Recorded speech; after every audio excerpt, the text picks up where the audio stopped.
Testing, testing.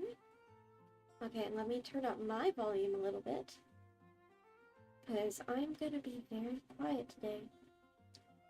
Hello, hello, and welcome back to Robin Plays Genshin Impact. Today,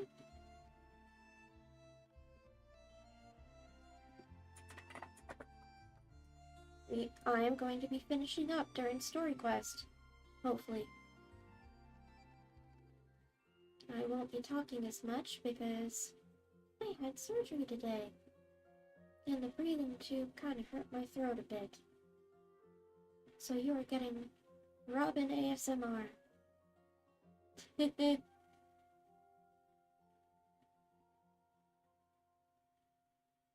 Well, here we go.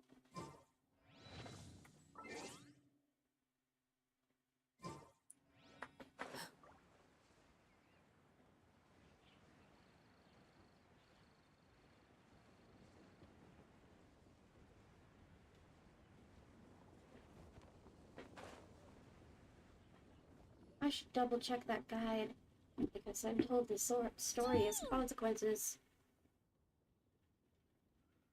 Hello, you two. I'm glad you got my letter. Durin's awake and waiting on the bench over there.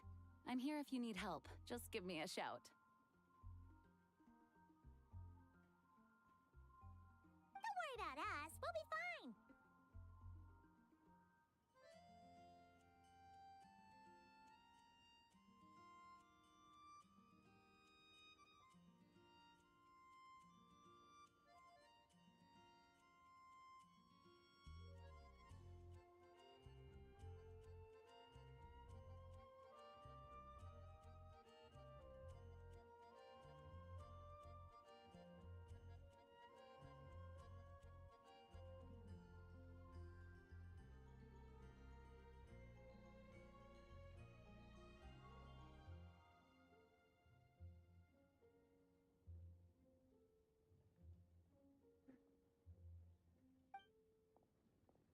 Oh, hey, you two.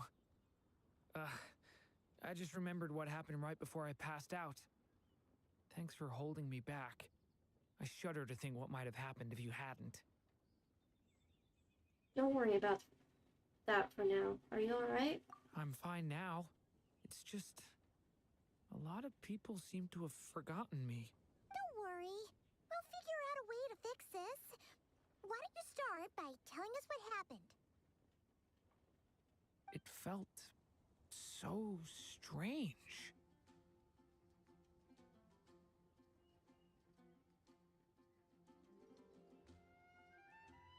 After I realized no one recognized me anymore, I suddenly felt like I'd completely lost contact with my body. Oh, shit.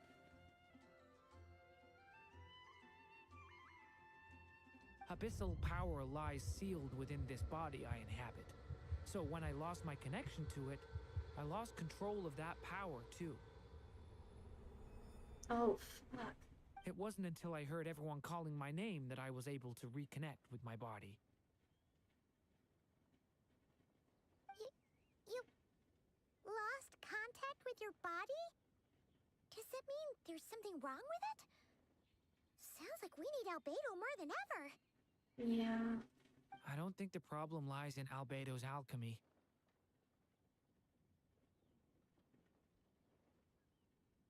Huh.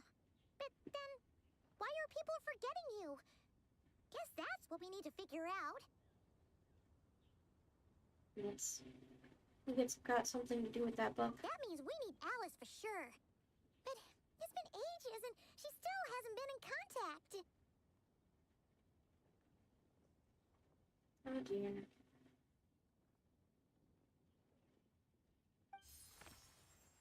Now would be a really good time for a hint. How could the story's budding branches even hope to reach beyond the towering walls?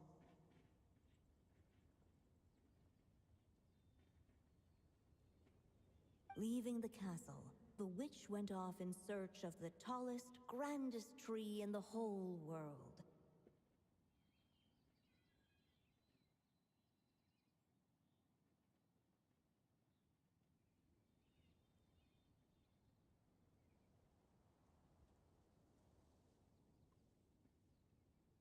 High up in the canopy of that tree, she sought a resting place, a refuge where the little sapling might take root. Oh, Go to that place, for it was there that the sapling felt its first breath of wind. interesting. Huh? Was that another clue? Does that mean the story isn't over yet?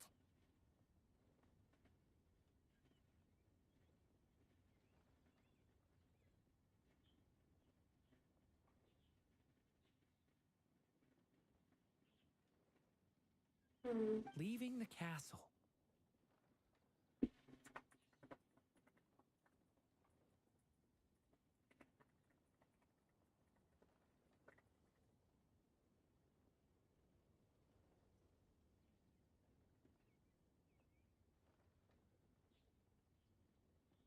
It just occurred to me. If this story is all about my own experiences, then wouldn't what happened after I left Simulanka be part of it too? Yep. But how could she possibly know exactly what would happen? And even if she did, how could we know when the story was complete? Looks like we gotta go back inside the book. Yeah. Since we can't reach Alice right now, we'll just have to get to the bottom of this ourselves.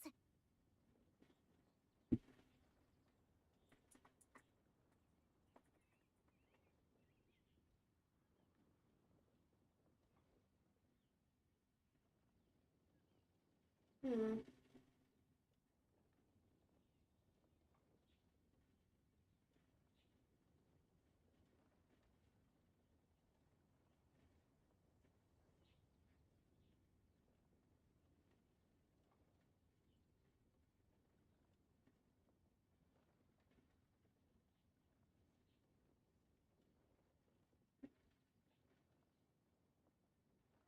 But first, we gotta figure out where this riddle wants us to go. Sumeru. The tallest, grandest tree in the whole wide world. Huh. The only place that ever gave me that feeling was the one I ended up in right after leaving Simulanka. They had great coffee there, too. And so many books you'd never run out of things to read. You mean Sumeru City? Think about it. Our search in Mondstadt began in a library, right? Well, Sumeru City's got one of those, too. And it's absolutely huge. What do you say? Should we try looking there? Huh. That does kind of make sense. And it's not like Paimon's got a better idea. Worth a shot. All right, let's just give Jean and the others a heads up first. Well, it sounds like you've got a plan, so I won't interfere. All I ask is that you stay safe. Albedo won't be back for some time, and until he is, we can't know for sure how dangerous Durin might be in his current state. I'm so sorry about what happened before. Oh, poor baby.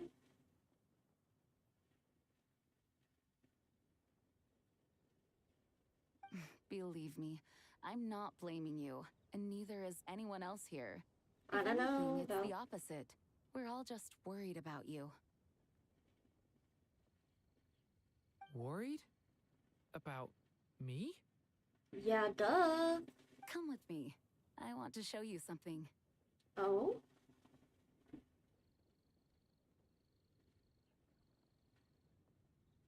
As soon as they heard you were awake, they all hurried over to see how you were doing. You all came to see me? Of course. A little birdie told me you're working on finishing a storybook. So maybe all those people losing their memories is just a plot twist waiting to be resolved. Miss Lisa, you always seem to know how to put my mind at ease. Aww. Please, everyone, don't worry about me. When I get back, I'll find a way to complete my mother's story, and the one we started, too.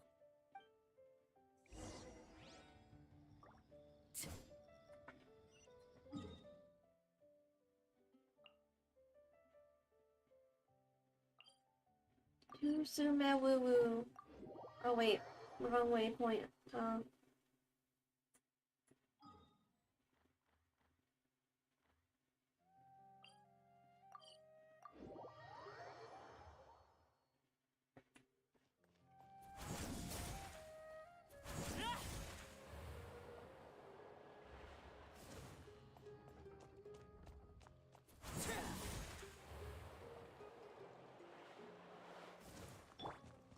Fitting to be Albedo.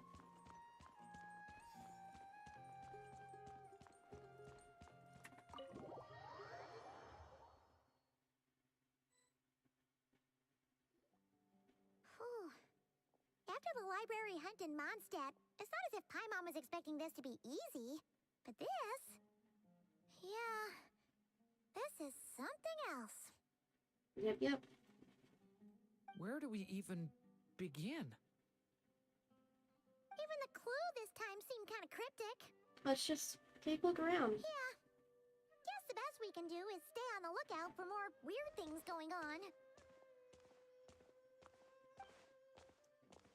Wander! Huh? Hat guy! Sorry, what was that? I'm here to return Volume 5.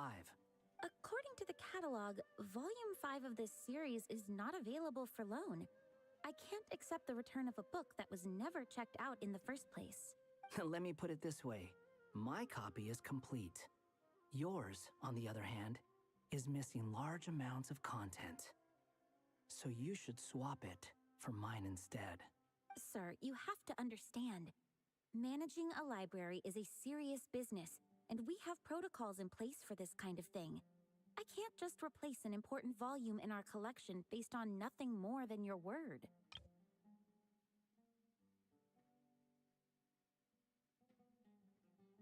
Volume 5 of what? Hey, look what the Wandering Tom dragged in. Oh, it's you.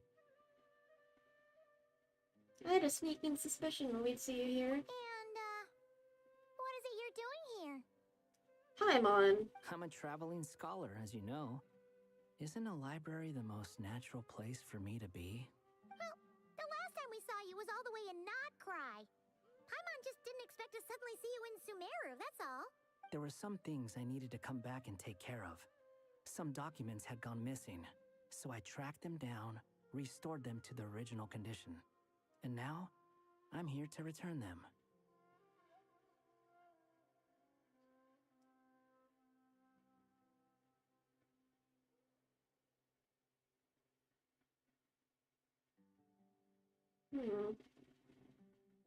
Interesting. Ermin Sulfa.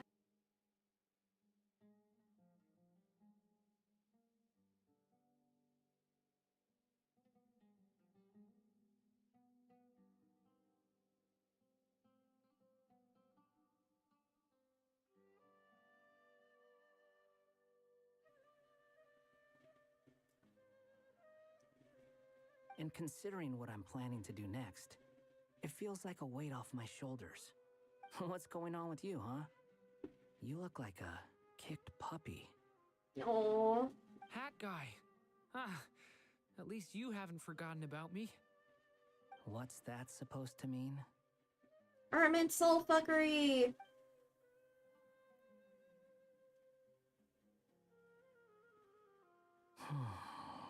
So it's been getting worse. Sounds like you know something we don't. I have to share with class. After he left Simulanka, he spent some time traveling Sumeru with me. I was working on several texts at the time, and I stumbled upon something strange. Oh? Anytime Durin of Simulanka was mentioned, before long, the record would disappear. Uh-oh.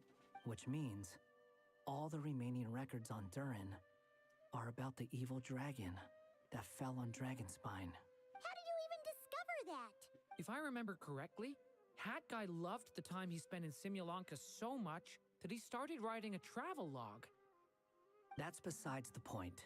The fact is, you're not affected by the ley lines of this world.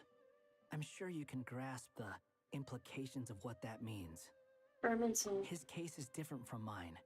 It's more like the world itself refuses to accept his existence.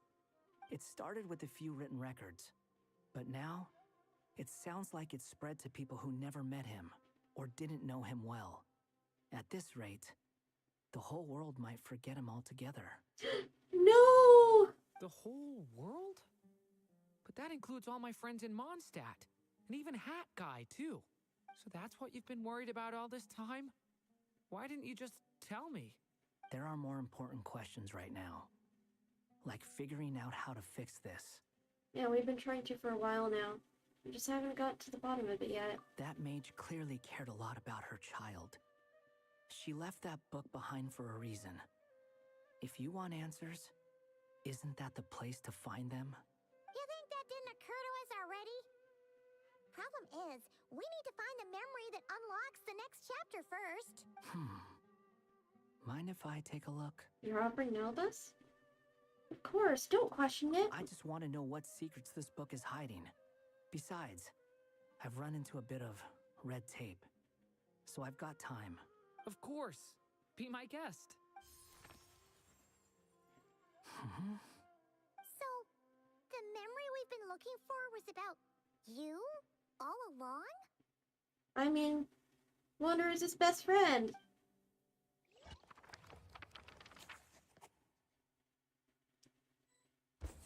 He was the first breath of wind. The little dragon became companions with a stray cat with dark blue fur. It was a friendship born of all they had in common. Oh. He left his castle at the stray's invitation, setting out to explore the world beyond its walls. There, he grew fond of the outside world, eager to make friends and share the story of his life. Taken by the dragon's story, the stray tried to write it down. Oh, shit. But he soon realized that no matter how he tried, it would always warp into the evil dragon's tale. She knew about it.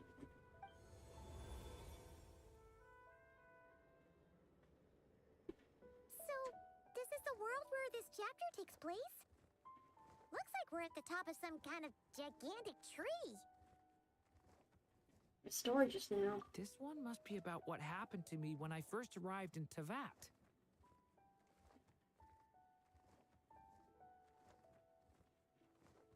No wonder the memory that unlocked it was about Hat Guy.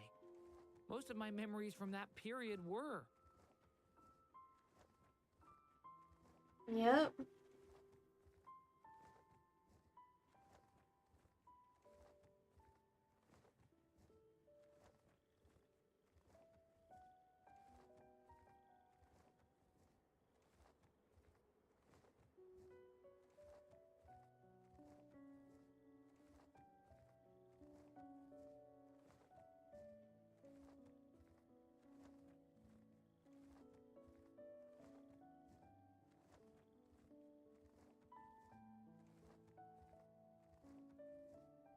Hold on.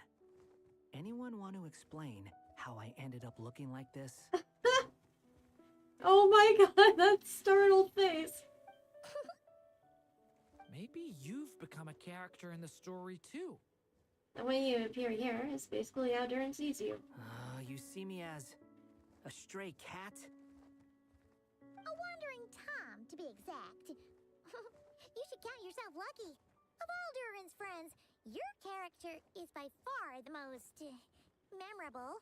Maybe it's because I've known Hat Guy for longer, so my impression of him is more vivid than the others. Vivid? Then how come you haven't changed one bit? I'm an outsider, not affected by the rules. Guess that means the impression the traveler left was so vivid, it didn't need changing.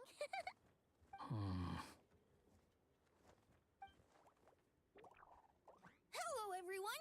Ready for today's adventure? It's the storybook, Durin. Oh. So you're not playing yourself in this one? Does that mean the two of you have even more memorable roles to play? This is Alice's magic we're talking about here. Where are we going today, kitty cat? Whatever. Just follow me. Same as always. Okie dokie! Can we chat along the way? If you have something to say, just say it. Was that seriously how the two of you communicated when you first got here? Yep. Eh, Anyway, How do we get ourselves out of here? Usually, the narrator gives hints to help us figure out what to do. Speaking of which, about time we got some of those, don't you think? Hello, narrator Sama. The story's vines had woven themselves together into a giant tree, the boughs of which a little storyless dragon now paced, homeless among its leaves. He had to find a way to leave this place and set off in search of a home of his own. If he stayed, the world would erase him from its memory altogether. Oh shit. For real? To leave this place. But Huh? where am I supposed to go? Mondstadt? The little dragon felt completely lost. Just like the vines, the road ahead branched off into different directions, twisting and turning before disappearing into the mist.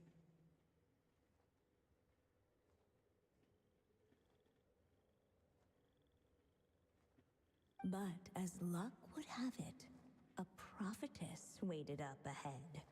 Perhaps she might know where each path might take him.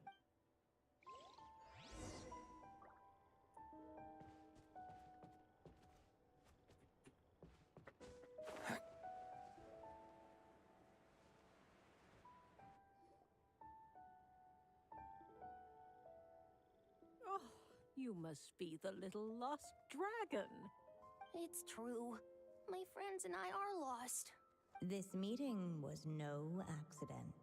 The prophetess was in fact the seer witch, here to present her promised gift.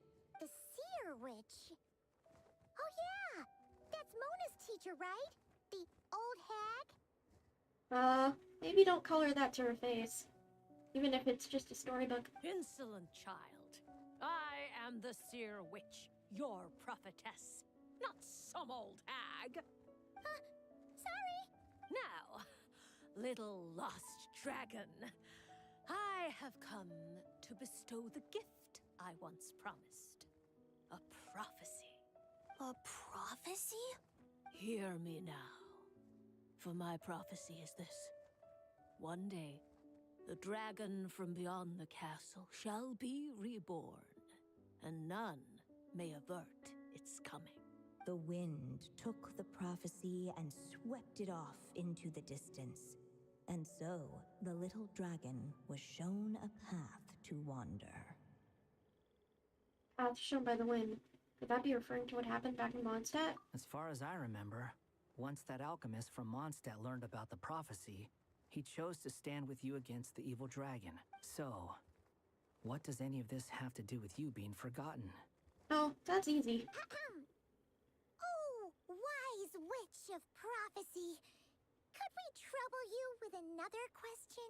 As enigmatic as she was elegant, the seer witch spoke no more, for her thoughts had long since returned to the starry firmament above. Just when we actually needed her. The seer witch was my mother's friend, so the prophecy she just gave should turn out to be helpful. Well, it's not like we've got better options. But if all we need to do is leave this place, which path should we take? Any ideas, Durin? Why don't we take a look around?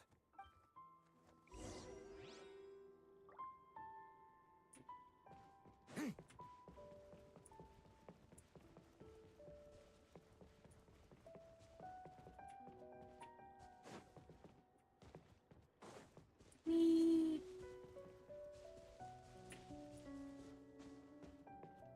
Can I go here?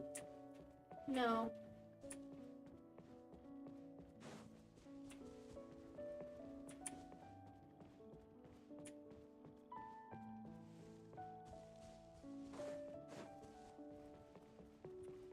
Where is it?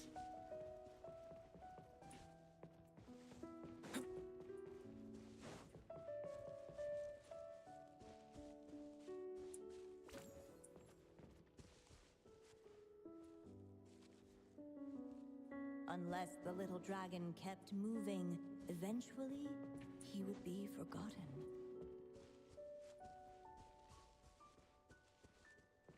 Huh. Looks like there's another path over here.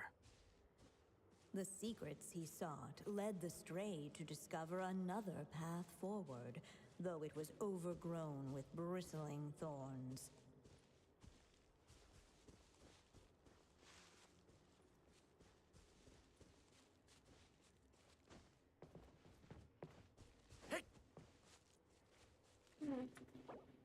Hold on.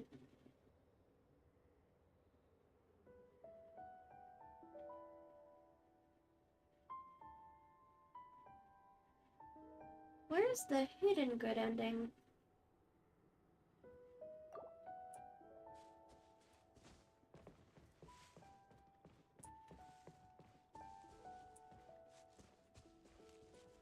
The wind kept blowing, but the little dragon had not yet resolved to follow it. Hmm. Before him lay a foggy path, and where it might lead he could not tell.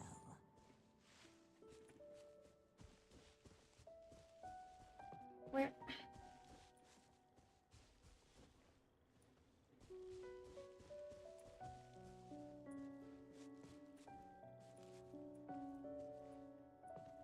Looking back the way he had come, the little dragon saw a gentle glow, a warm light that reminded him of somewhere familiar. The castle his mother had built for him still stood tall as ever, and in the paradise behind its walls lingered many joys of the past. Its gates were always open for him, a haven where no tales of wicked dragons were told.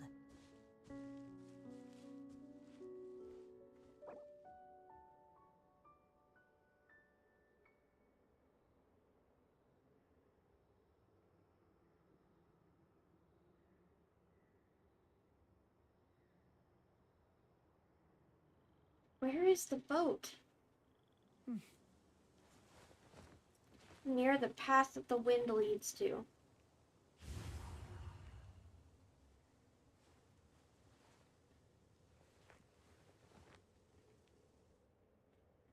Interact with the ship twice. Oh, there it is!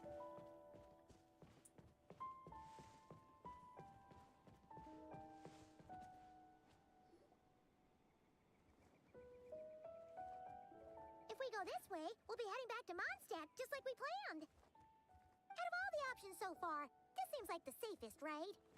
At least we know what happens next.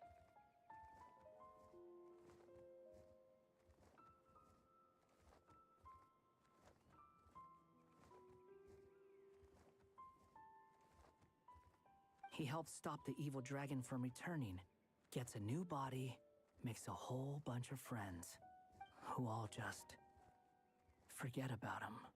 But you didn't forget, Hat Guy.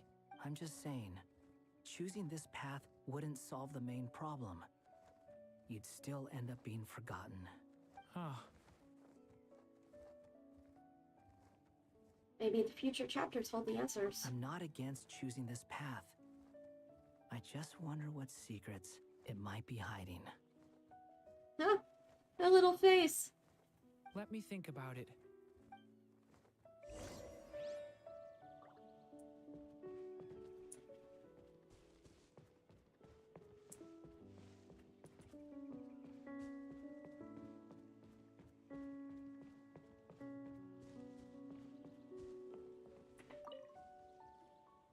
Hold on!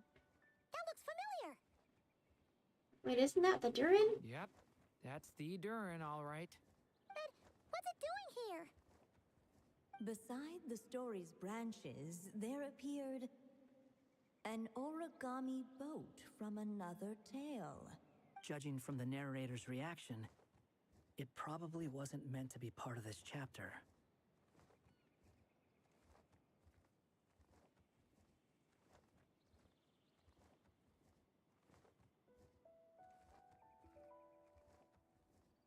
Interesting. This was the exact boat that Hat Guy and I rode when we set off to explore Tavat. Wow! So we can actually ride it? Of course. and it can even fly. Back in Simulanka, me and my friends used to be able to hop on and get almost anywhere in no time.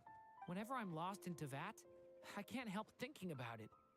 Imagine how great it would be if they had something like this there, too. So did the little dragon become enraptured by this fantasy. And fantasy it was, for in the world beyond the castle, no paper boat had ever flown before. Oh, yeah. How could a paper boat even fly? Way to kill the mood, narrator!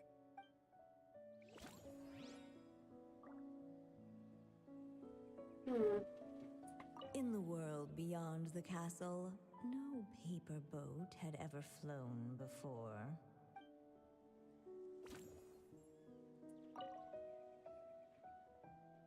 In the world beyond the castle, no paper boat had ever flown before. Hey, if our goal is to just leave this place, what's stopping us from riding it out of here? But paper boats can't fly in the world outside the castle, silly. You really think it'll fly? Well, we can give it a try, can't we? When I first left Simulanka, I encountered all sorts of difficulties. Aww. And it was mainly because, just like the other characters in the storybook world, I only knew how to handle things the way the story said to. But actually, the real world is full of endless possibilities. And if I'd thought about it differently, I'd have realized none of those difficulties existed in the first place. You've grown so much. What I'm trying to say is, who says we can't make paper boats fly? Even in the world beyond the story. We just have to find a way. Let's give it a shot. Okay, let's do it. Finally, the little dragon and his friends decided to flight. Huh. Whoa, so it really can fly after all. Wow! We should have just tried that earlier. Come on, it's time to leave this place. Carried by the wind, the boat took flight, bound for the place foretold by the prophecy. Unable to preserve his story, the little dragon wandered astray. Fortunately for him, a certain prophetess had left behind a prophecy to guide him. The wind took the prophecy and swept it off into the distance, and so the little dragon was shown a path to wander. Woo! Following the wind's guidance, the little dragon made his escape. In turn, the prophetess affirmed the little dragon's choice, leaving an extra secret as her parting gift. Oh! Now that you've made up your mind, I shall keep my promise by explaining fate's little trick. Oh. Long, long ago, the gods of the high heavens gave the world outside the castle a magic of its own. They called it storytelling. It was a magic of almost unshakable power that governed how people met, grew close, and understood one another. Each person had a story meant for them and them alone. One whose ending was written in the heavens long ago.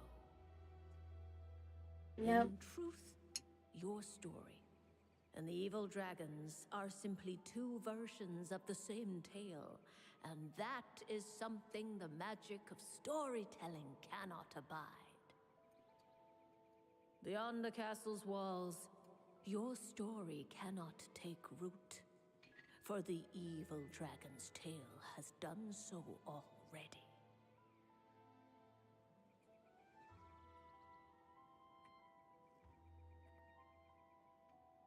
That's so fucked up.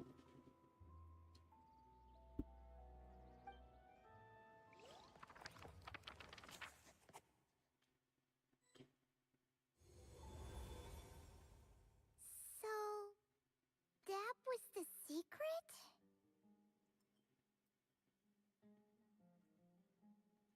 Huh. I see. But what does that mean?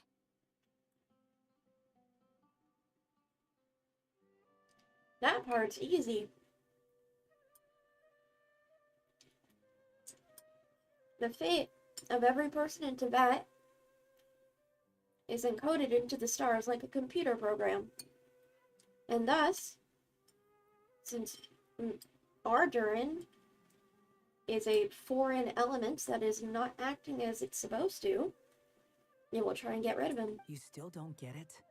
Simulanka Durin and Teyvat Durin share a special kind of connection. Their fates are mirror images of one another.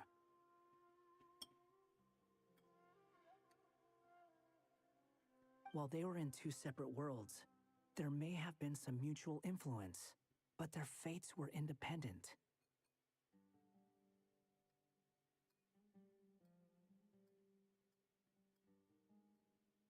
But when Simulanka Durin came to Teyvat, a version of his fate already existed there.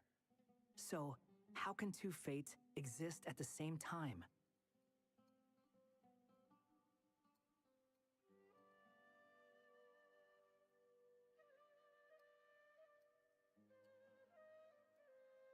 The answer is, they can't. The rules of this world don't allow it. You can't return a book you never checked out in the first place. So, what's Durin supposed to do?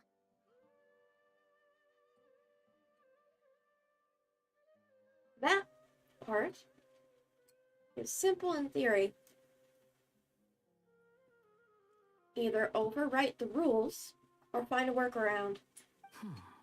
Those mages seem to have come up with quite the ingenious solution. Yep.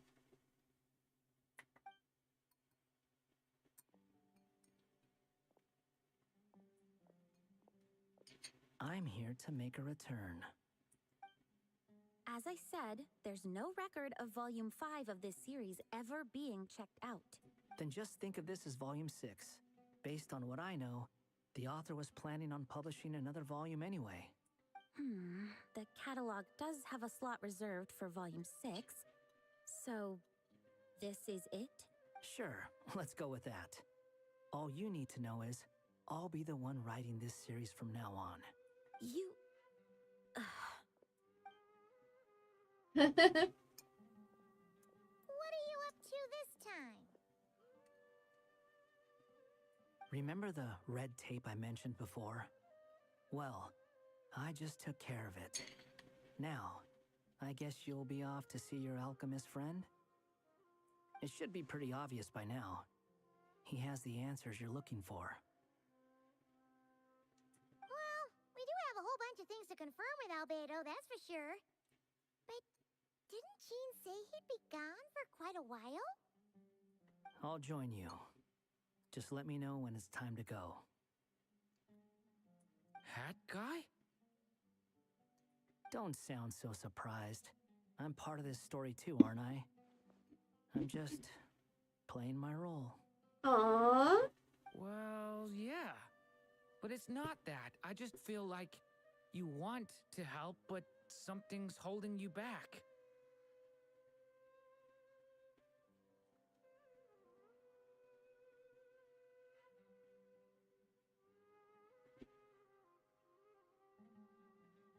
When I first realized you were being forgotten by the world, I thought it might be because you spent too much time with me. I even thought cutting our ties might be the only way to fix it. Oh my gosh. He wanted to leave Durin to protect him. Why would you think that? Because he once made the whole world forget him. So he was worried Durin might be affected by what he did. It doesn't matter now. Judging from the answer this book has given us, I was probably overthinking it. Maybe make that definitely. Anyway, we're in this together now. Just as well. With the ley lines rejecting him like this, the people who still remember him are his only remaining connection to this place. If that last fragile tie was broken, who can say what devastation his unbound body might unleash? And to think I'm one of the people keeping you here, instrumental in helping change your fate. Can't say I saw it coming. Well, if it's good enough for Hat Guy, it's good enough for me. After all, he is about as odd as humans get. Oh my gosh. The roast. Excuse me? With some people, even if you try asking a simple question, they'll always give you a complicated answer. And the more you ask, the more complicated it gets. Truth is, Hat Guy's just that kind of guy. Sometimes for sure, but he isn't always like that. Whatever. All I needed was a yes or no, so we can quit it with all the back and forth. Hee.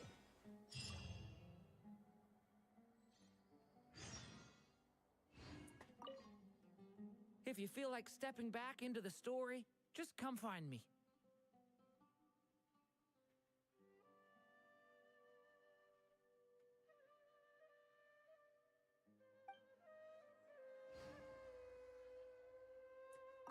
Let's double check it again. Because there's new stuff in each chapter. Hey,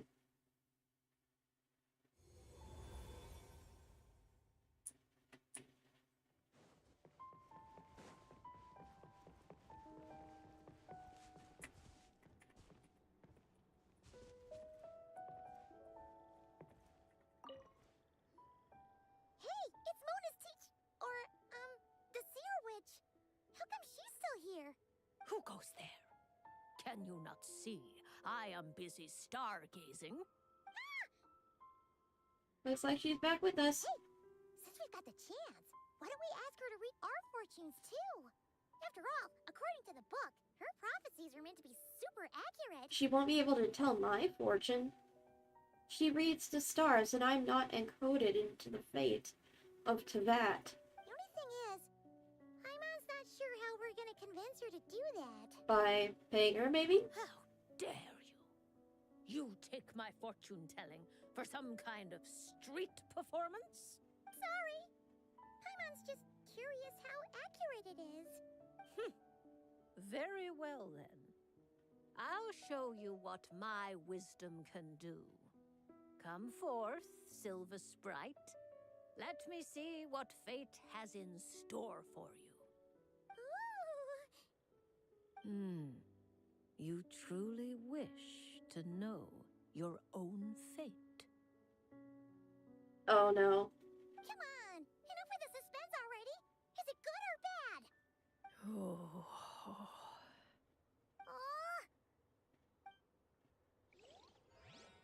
Aw. Oh, even Barbaloth shuddered.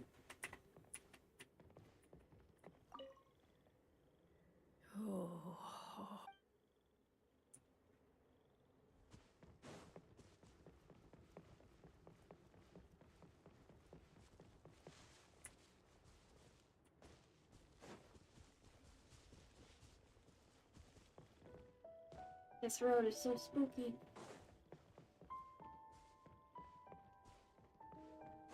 Wonder what the bad end would be.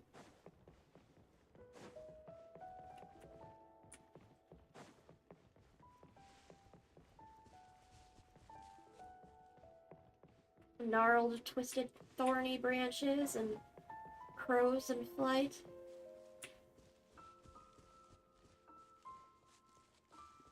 And all the red versus the gentle breeze and the green.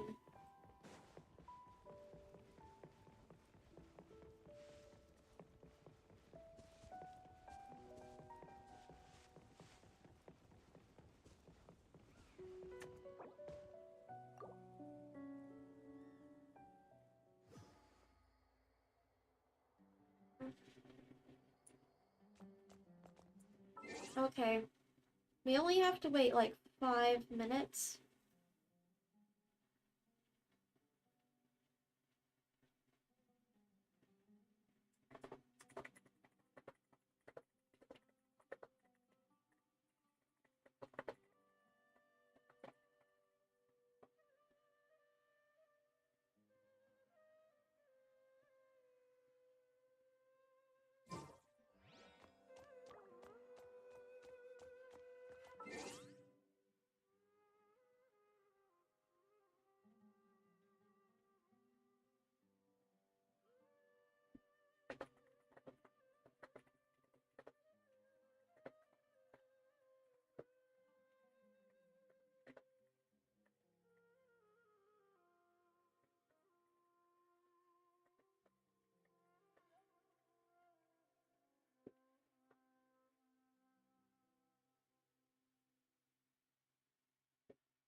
Oh. Hibiki! I'm sticking around for the next few days. So, when it's time to go, you know where to find me.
The truth of this world. What could it be?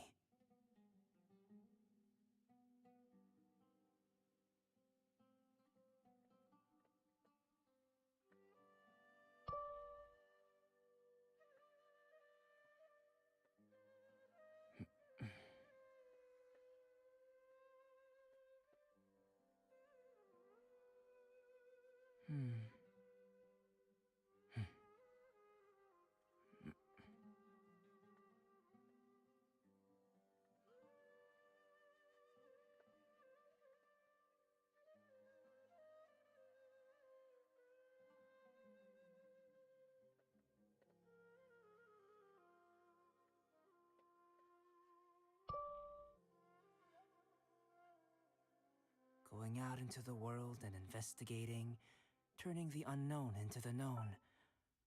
I miss this feeling. There we go. Or...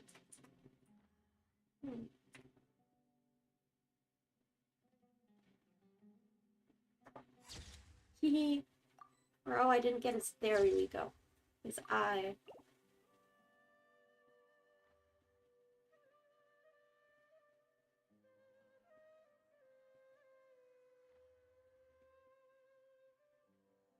Can you stop fading into distance?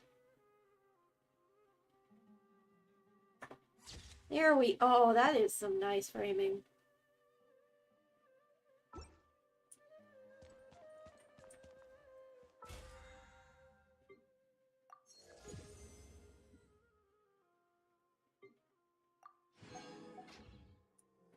Any minute now.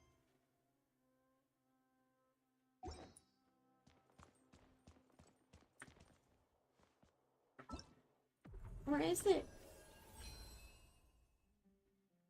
Another hour?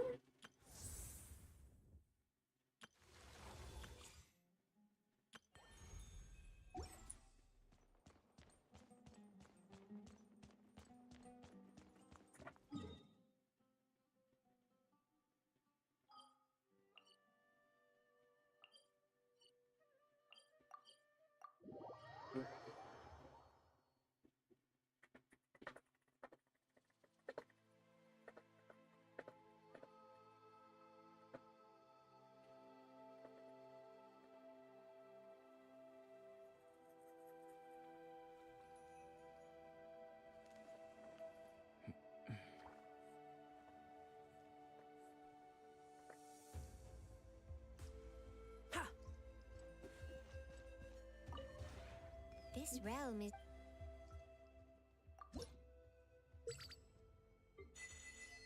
Me.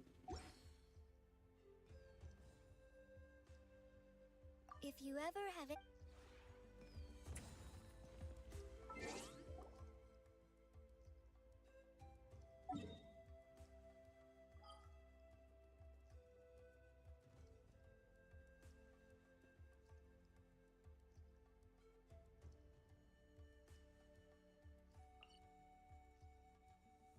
Hmm.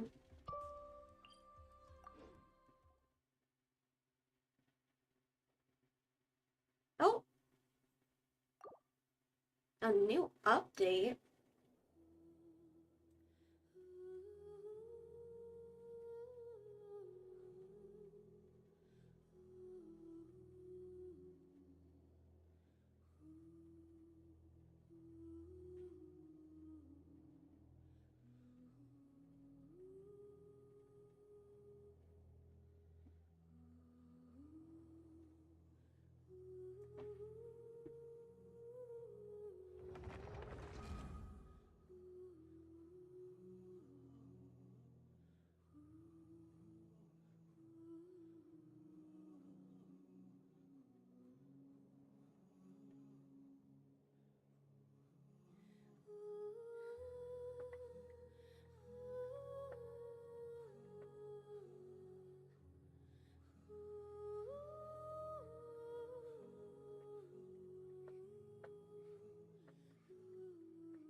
Hmm.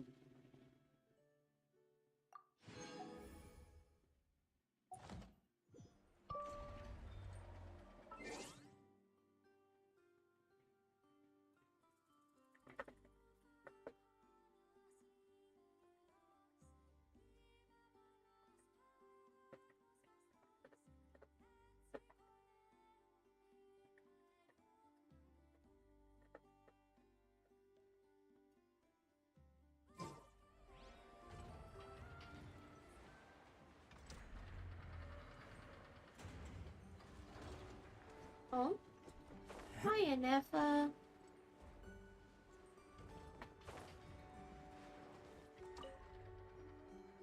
Three more to go. Familiar presence detected nearby. Hello, Inefa. Hello, traveler. Are you picking laka berries? Yes. Aino enjoys eating crumb kakes made with fresher specimens. Understandable.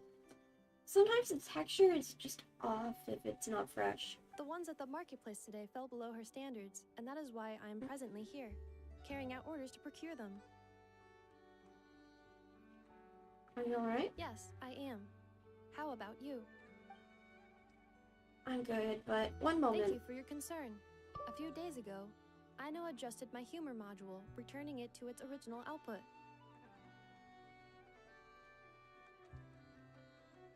Why did she undo the upgrade? Because my efficiency in generating jokes decreased significantly after my first few responses. It was taxing to generate more afterward, and any forced results lacked humor. Understandable. According to Aino, it is because the creative logic of these jokes is overly chaotic and my logic module cannot comprehend their creative principles. Therefore, I cannot produce content of substance. Makes sense. In order not to affect the logic module's operation, Aino decided to return the humor module's parameters back to normal levels. But if you enjoyed my sense of humor from before, Traveler, I can notify Aino. Nope, this is great. Do you not like these types of jokes? I know somebody who has that sense of humor. Is that so? He must be someone of great skill. To think that he can generate consistently humorous jokes from such bizarre and chaotic creative principles. Let's talk about crumb kakes, please. Of course. If you wish to ask me about adding more sugar to crumb kakes, my answer is this. Crumb kake recipes include specific quantities of sugar to be added. Adding too much or too little will affect the taste of the finished product. So about Lockaberry Chromecockays. Of course. I am scanning the area to determine if it is suitable for a cooking demonstration. The results are not favorable. Backup plan activated. I will also write down the recipe and give it to you. Thank you. You're welcome. If you have time, remember to come visit. Although my humor module has been restored to its original parameters, Aino has been researching the creative logic chain of these kinds of jokes. Should she manage to create a joke generation module, I will be able to continue telling jokes. Please look forward to this update, Traveler.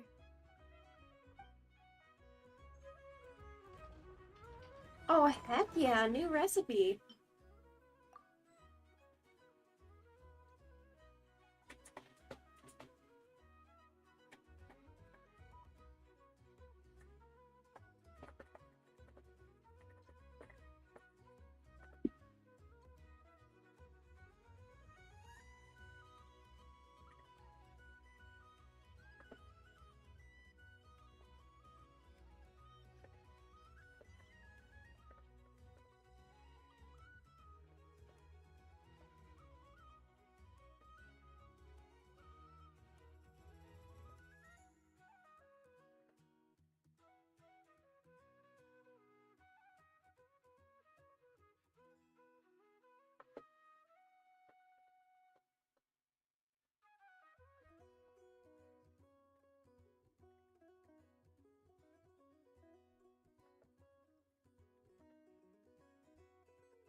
Oh, silly me.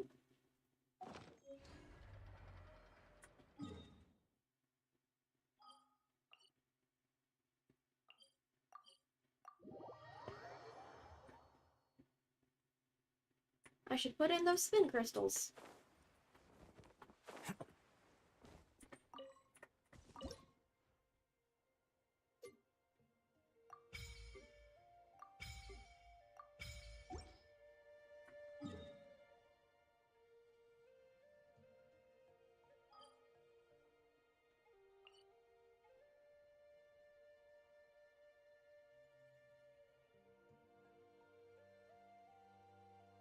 Yin Fei?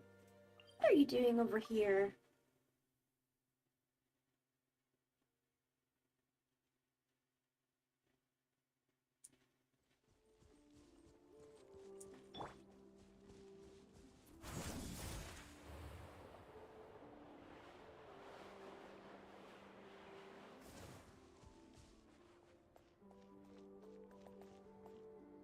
Ina and Kari.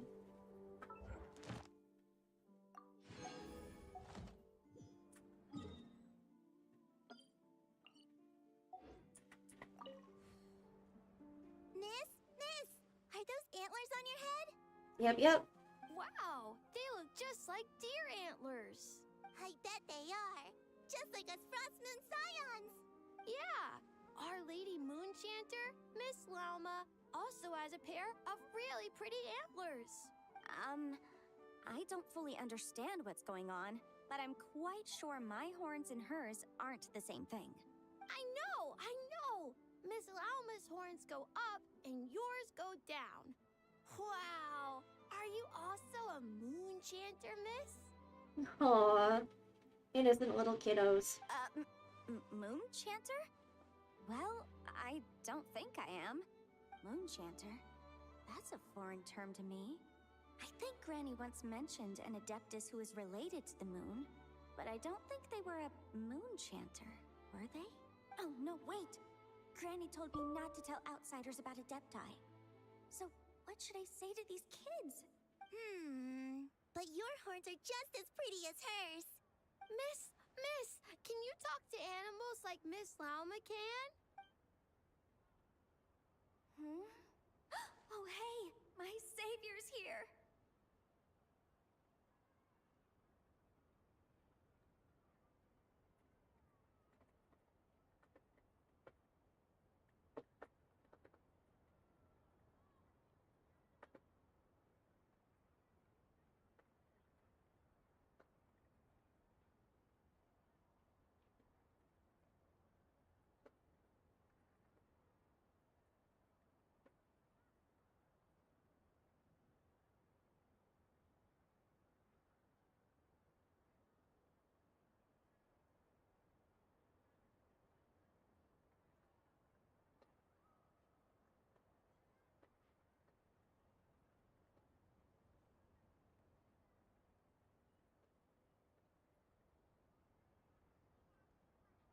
Hee. Hey, traveler! Over here! Yanfei, what brings you here? Skip that first. I need you to save me right now. If these kids keep asking me questions, I won't be able to hide my identity as an adeptus for much longer. Well, that's... Ina, Kari, it's good to be welcoming to our guests, but if you ask too many questions, you may come off as impolite. Miss Loma! Yeah, you're right. Sorry, Longhorn Miss. We asked too many questions. Sorry. It's just that we've never seen someone from outside the Scions with horns. So... All right. Come, Ina, Kari. You two should go home. I saw your parents on the way here. They must be worried sick searching for you. Aww. They're searching? Oh no! It's way past dinner time! Oops. We're dead meat. Daddy's going to scold me. Bye-bye, Miss Loma. And bye-bye, Longhorned Miss.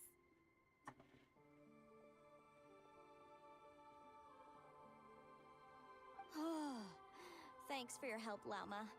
I don't know how I would have wriggled out of this otherwise. I should have stayed in the library to search for information like you advised. Didn't think I'd be ambushed the instant I stepped outside. Oh? No need to blame yourself, Yanfei. The children are merely curious beyond their years and unaccustomed to seeing outsiders with horns. I apologize on their behalf for the discourtesy. You were just curious. It's fortunate that the Finches came to tell me you were surrounded by Ina and Kari. It seems my arrival proved timely. It's all right. I should have known better. Hold on, you two are acquainted? That we are. Yanfei came to visit us Frostmoon Scions 2 days ago, saying that she wished to gather some reading materials. Since she came to study, I invited her to stay. Lauma's been a big help. I've gleaned lots of valuable information from the Scion's library. Maybe even stuff that'll give Shinobu a surprise. You're too kind, Yanfei. You were merely browsing our archives and writing down some of our customs. Although, I do not understand these borders of law you mentioned. As long as your time here has proven fruitful, then all is well. I'd be happy to explain a bit about that. The borders of law are essentially... On second thought, it's not the sort of thing where a short explanation will suffice. Once the book's done, we'll just send you a few copies. It should be clear once you read it. It's a universal law book that should be concise, engaging, informative, and easy to understand. We'll cover legal concepts, as well as the regulations present in many nations. That is such a good guide. Especially for travelers. Is that so? Well, then I look forward to reading your work, Yanfei. I believe the children will be interested too. I promise it'll be interesting. I guess I should head back to the library and continue my transcribing for now. See you both around. Bye! I hope our Adeptus finds what she's looking for. Yanfei's already revealed her identity to you? She told me everything on her first visit. I must admit, seeing an Adeptus with horns fills me with a sense of familiarity. Oh? I listened to her many stories of Liu's Adepti, and in exchange I granted her access to our library. In that, she has thus far proved most rule-abiding. A praiseworthy virtue, I must say. Well, she does work as a legal advisor. She's the best at following the rules. Is that so? Well, that's wonderful. She did mention a certain white horse Adeptus while telling me of Liu's legends. The one that's coming out next patch. If memory serves, our books do chronicle a divine envoy who once dwelled on the moon. A white horse Adeptus. Is there such a person among the Adepti of Liyue? Now, do not concern yourself overly with a mere flight of fancy on my part. No, we're gonna meet her next update. That's important information. But now that we have broached the subject, Far apart though Liyue and Nodcry might be, both have always bathed in the moonlight.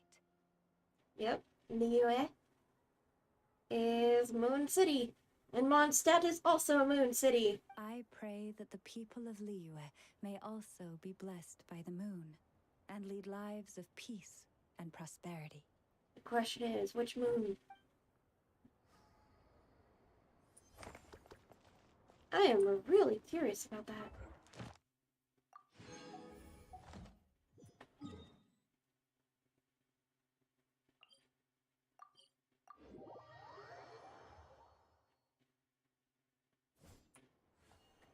Ad Astra Abyssosk.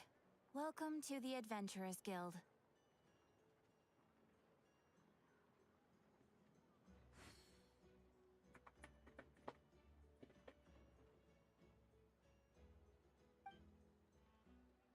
Thank you for completing today's commissions. Here is your reward.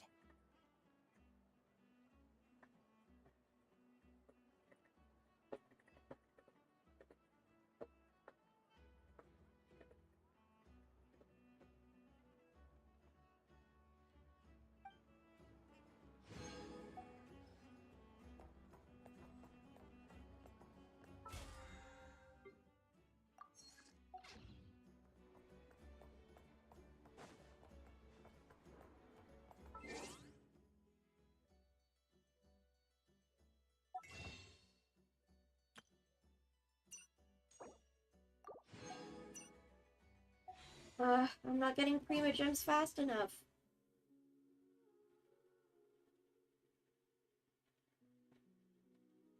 I don't have much time until Durin's banner ends.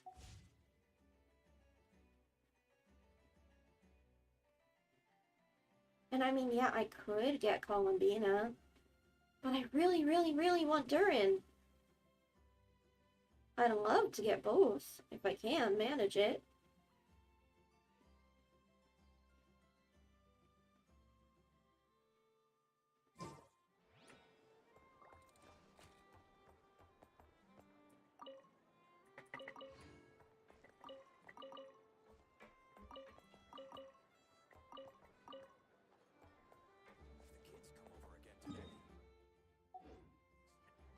Nuts and nuts.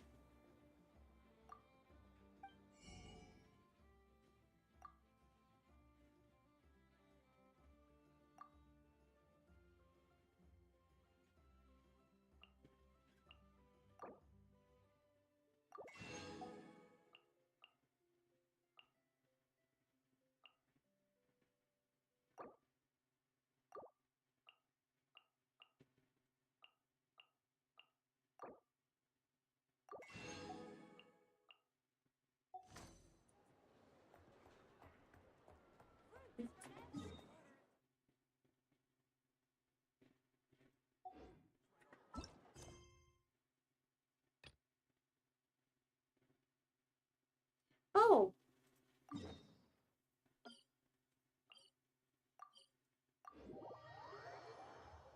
They didn't give me a notification.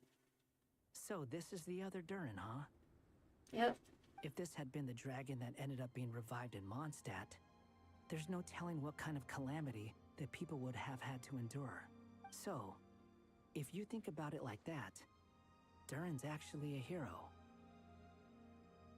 And you just thought he'd be nice all of a sudden? No, I'm just a little envious, that's all.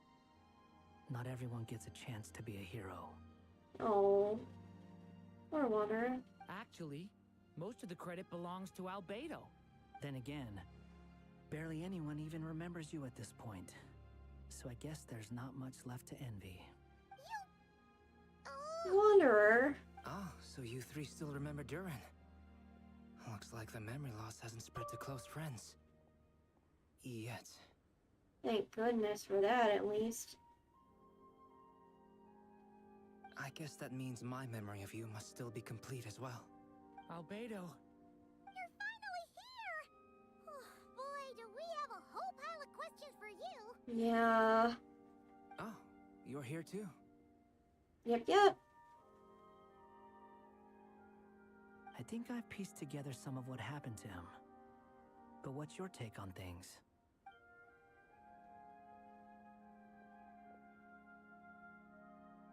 Master Jean filled me in on what happened, and I've got a few theories. But let's get on the same page first.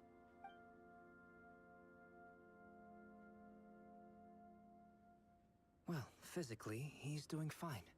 His body is holding the abyssal power at bay. And there's nothing whatsoever to indicate any risk of collapse. Oh, that's a relief. So, from an alchemy point of view, there's nothing wrong with him? The issue isn't so much that the abyssal power within him has gotten out of control. It's that the connection between his will and body is fading. If he ends up losing his conscious will, his body will fall back on its biological instincts. And that's when the abyssal power within it will take over. But if that happens... This book mentioned a witches' gathering. It seems like quite a few of these witches got themselves involved in Durin's case. Which brings me to my theory. Ooh. Do tell, Albedo. Bringing fairy tale Durin into this world to replace the Durin on Dragonspine means using one Durin's fate to overwrite the others. But the power of alchemy alone would not be enough to pull off such a feat. It would have required the combined use of Miss Barbeloff's astrology, my teacher's alchemy, and Aunt Alice's magic. After learning of Miss Barbeloff's prophecy, Durin and I finally came up with a way to settle the Dragonspine Durin problem for good. And I took care of the alchemy side of things, which, looking back on it, seems to have been a part of their plan all along. Huh. Fascinating. So now, there's only one thing missing. The magic, right? As for the fate theory our friend in the hat just mentioned, I still can't figure out how any kind of magic could possibly influence the fate of Tevat. But I'm certain that the answer lies within this book. So, the reason Alice had us complete this book was to make that magic possible? Yep. Most likely. A form of magic powerful enough to rewrite fate itself. Aw, wonder. Well, we've no time to lose. I just need to take a look at the book. The next part of the story most likely relates to me. So the memory that unlocks it must be connected to me too. Huh? The giant tree was home to a broken branch, the shape of its splintered arm aligning perfectly with the branch that had burst forth from the castle walls. Oh? Join yourself to that broken bough, for there you may take root at last, and henceforth bask in the sun and rain of the world beyond the castle. But first, fetch the stickiest clay and let it bind the scar of the break. Oh. I see. Alchemical concepts. Are we talking about Negrito?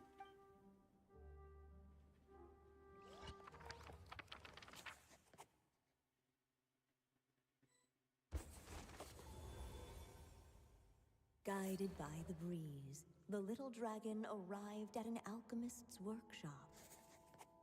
Aww. There he was greeted by a clay figure, a child molded by the Sage Witch's hands. Though gentle in Albedo. appearance, he had inherited his mother's cold, sharp wisdom. And he was determined to avert the calamity the evil dragon would bring. And so was his helper, none other than the little dragon himself.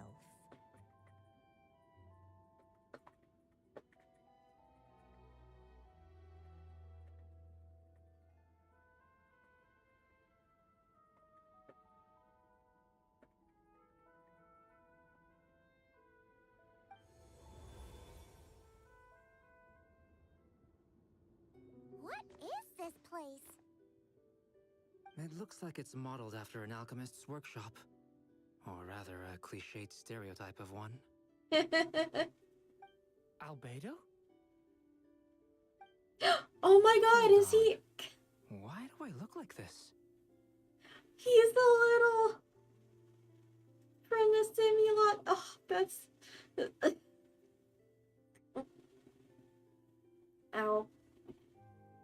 I should not have gotten excited. That hurt. Oh, yeah! We forgot to tell you. Basically, the characters in the story are reflections of how Durin sees them. You're turned into a little black guy. At least you're still human-shaped. Oh, that's so cute.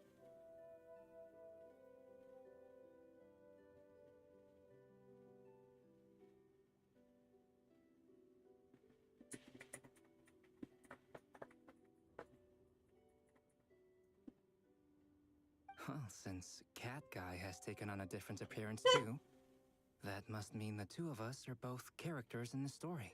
Oh, that is so funny. Cat guy? But you, Paimon, and Durin haven't changed at all. You must be special figures in some way. I'd like to know more about that too. But seeing as none of them can explain it, let's just concentrate on moving the plot forward.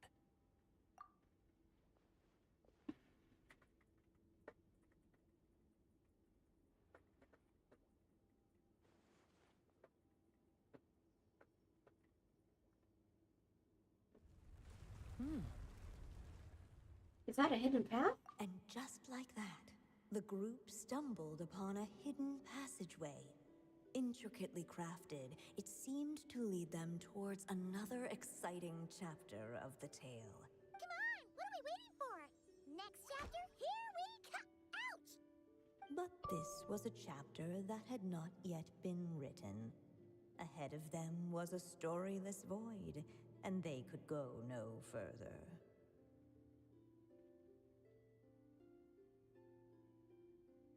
What? Then what's the point of having a path here? Maybe the author had a flash of inspiration, and then their mind went blank. Sounds like a pretty bad habit for a writer. Over here. I found something. What the clay figure found was none other than the evil dragon's heart itself. Though the creature had perished long ago, its heart was still there, pulsing away and growing warmer with every beat.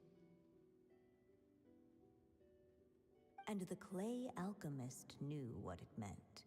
That the evil dragon would return one day, just as the prophecy had foretold. Yet, guided by his mother's wisdom, he foresaw another fate. If only the alchemist could bestow this heart upon the little dragon, he might be reborn in the evil dragon's stead. Only then would the evil dragon's heart grow still, and the little one inherit its tale. Sounds like this chapter's about Albedo bringing me to life? If that really was the solution, though, this would have been over the minute I finished the transmutation. So why is Durin still being forgotten? There has to be some other reason. There are still places we could check. Yeah, I'd like to explore the area a bit more.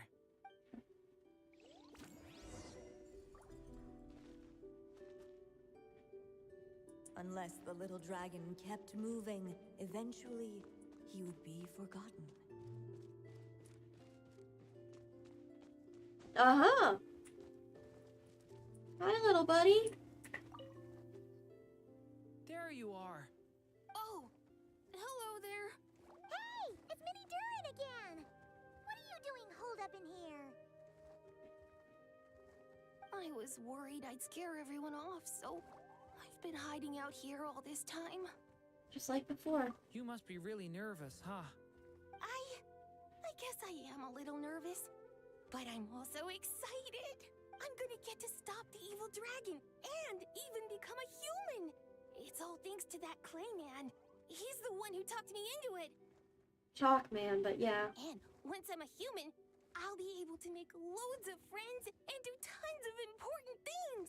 You'll make lots of friends, that's for sure. And go on many unforgettable adventures. I'm so glad to hear it. The only thing is, the clay man said becoming human isn't gonna be easy. So I'm feeling a little anxious too. He's right about that. Even if you manage to become a human, there will always be tougher challenges on the road ahead. Really?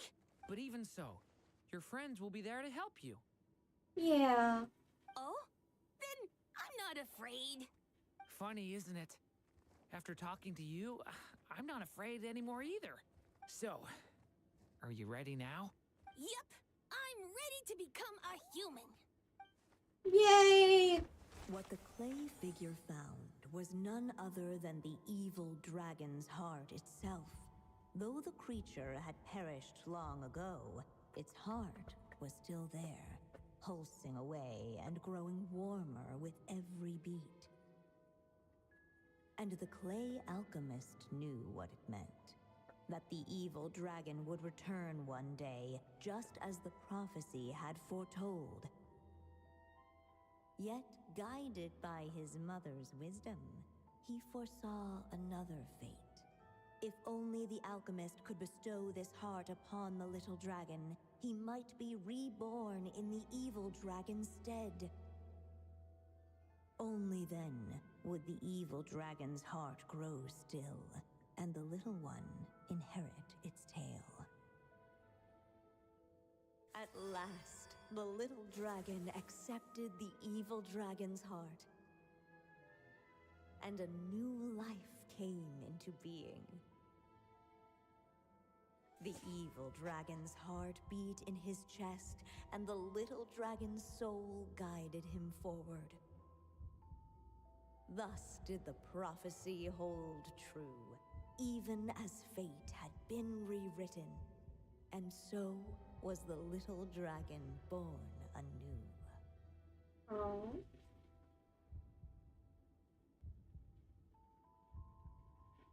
But is this the end of this tale?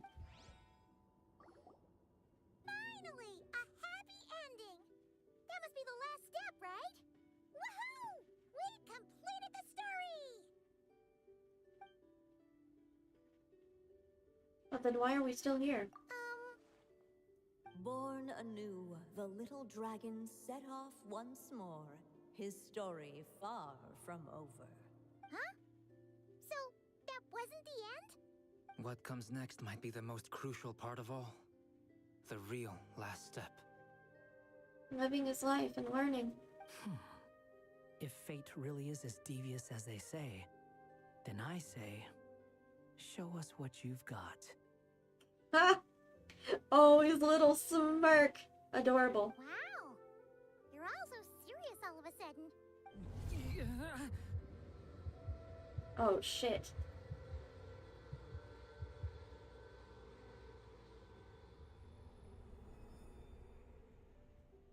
Durin, are you alright?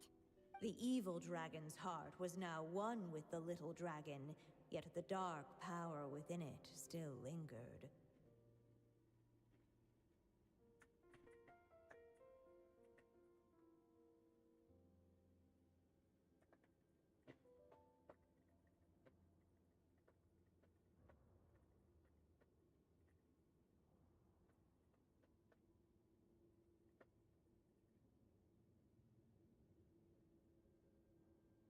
Would the little dragon dare to hold this power back, or would he simply give in? Hey! What kind of question is that? Of course he's gonna control it! What choice does he have?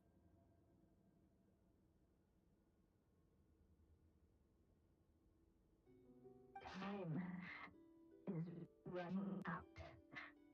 So, will the little dragon dare to hold this power back? Or will he simply give in? Oh, shit.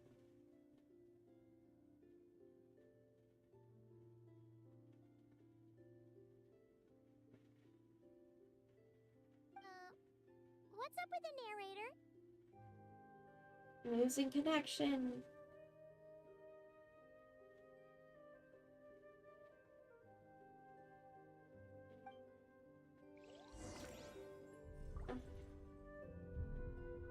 Would he dare to hold this power back? Or would he simply give in?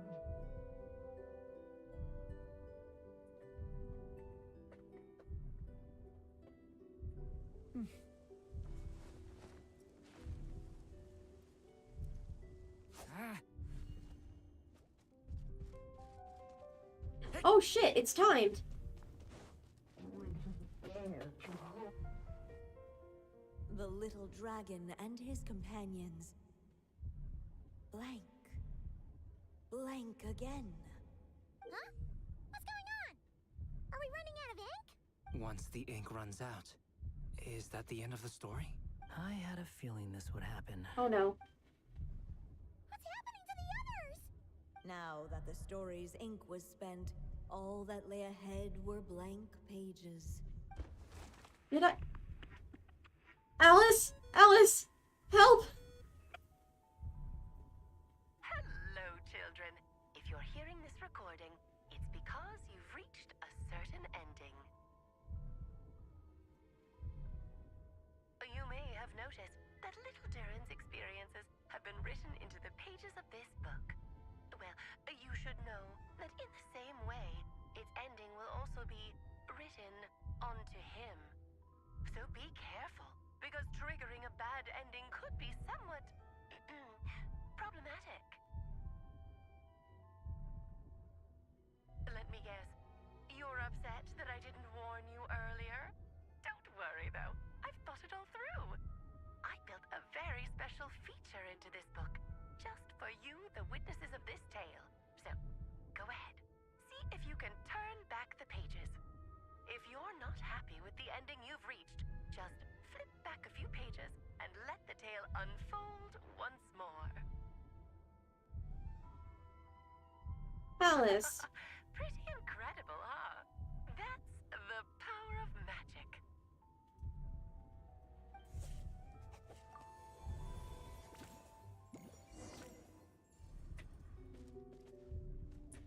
Would he dare to hold this power map? Or would he simply give in?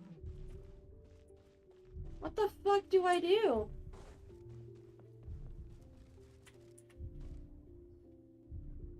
Returning to the castle. Seem like you're torn? I just never thought crossing over into a new world would create so much trouble. All I wanted was to make some friends. I'm starting to think I kind of miss being in Simulanka. You might look back on it with fondness, but if I were you, I wouldn't miss it. Why? Sometimes, moving on with your life comes at a cost. But that's better than going nowhere at all.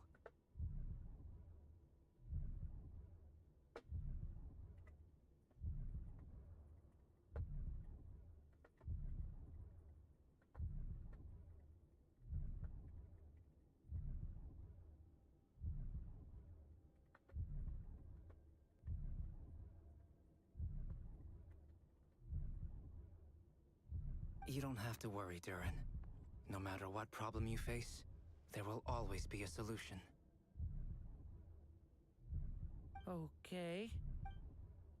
Sometimes I wish I could just go back and see it again.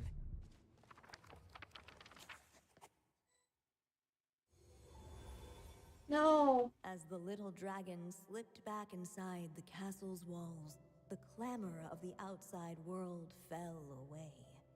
There was no danger here, no problems for the little dragon to resolve. As soon as his mother finished her story, it was time for the child to drift off into the world of dreams. And No. so the story ended, with the little dragon fast asleep in his castle, just like he had never even hatched. No. What's going on? I feel so weak. How do I get the good ending? Hey, what's happening? Durin, wake up! We've reached an ending. But this can't be how it ends. Durin promised to bring back everyone's memories. There's no way he'd accept an ending like this.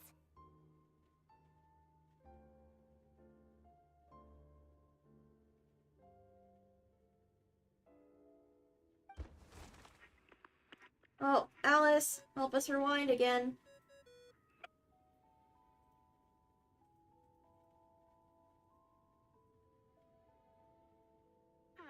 Looks like you've discovered another possible ending. Do not lose hope. You just need to keep searching, for there are possibilities that only you can bring to life.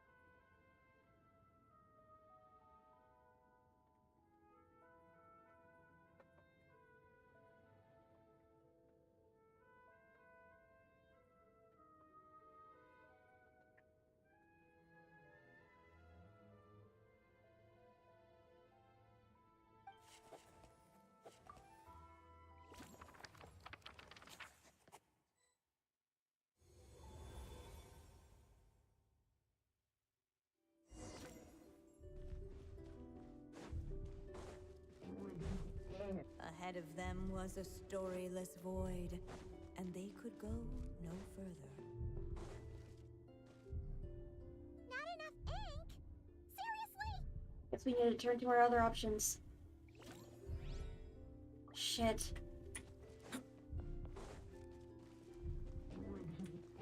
How? Power map.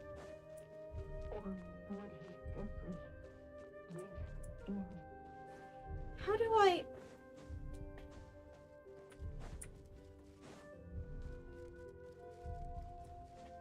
Where do I go?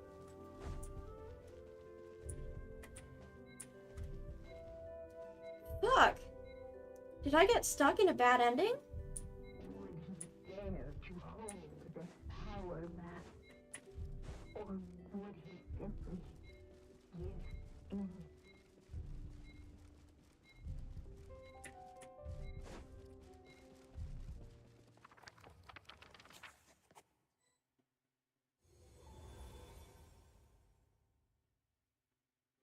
The little dragon was at an impasse, and the dark power within him surged like a tide. Unchecked, the darkness engulfed everything around it, including the little dragon's soul. The little dragon's story faded into nothingness, and in the world beyond the castle, only the evil dragon's tale endured. What the fuck? I thought I had selected all of the correct things.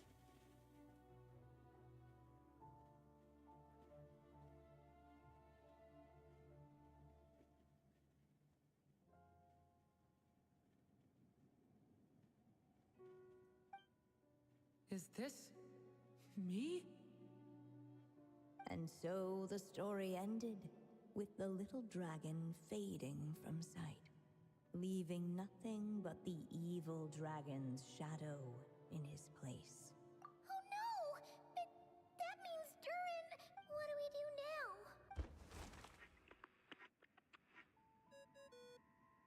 Alice, what the fuck do I do? I'm out of ink. Looks like you've discovered another possible ending. Do not lose hope. You just need to keep searching, for there are possibilities that only you can bring to life. Was it because I selected some options I shouldn't have earlier?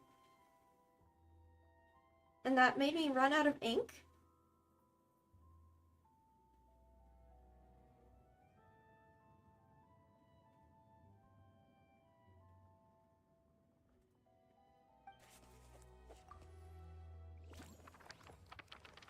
Did I get locked out of the quest? What's going on here? Why isn't the story letting Durin just suppress the abyssal power? It keeps getting stuck.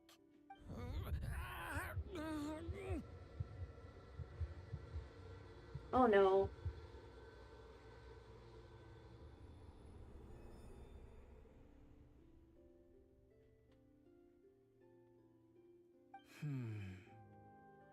It seems the act of suppressing the power counts as an event in the story.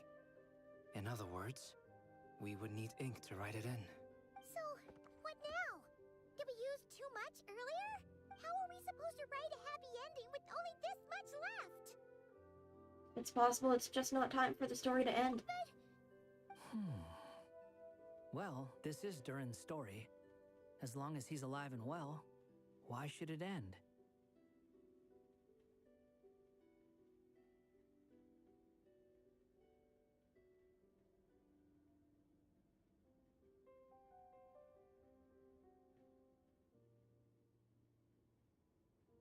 If there really is such a direct correlation between the story and his fate, I may have a potential hypothesis.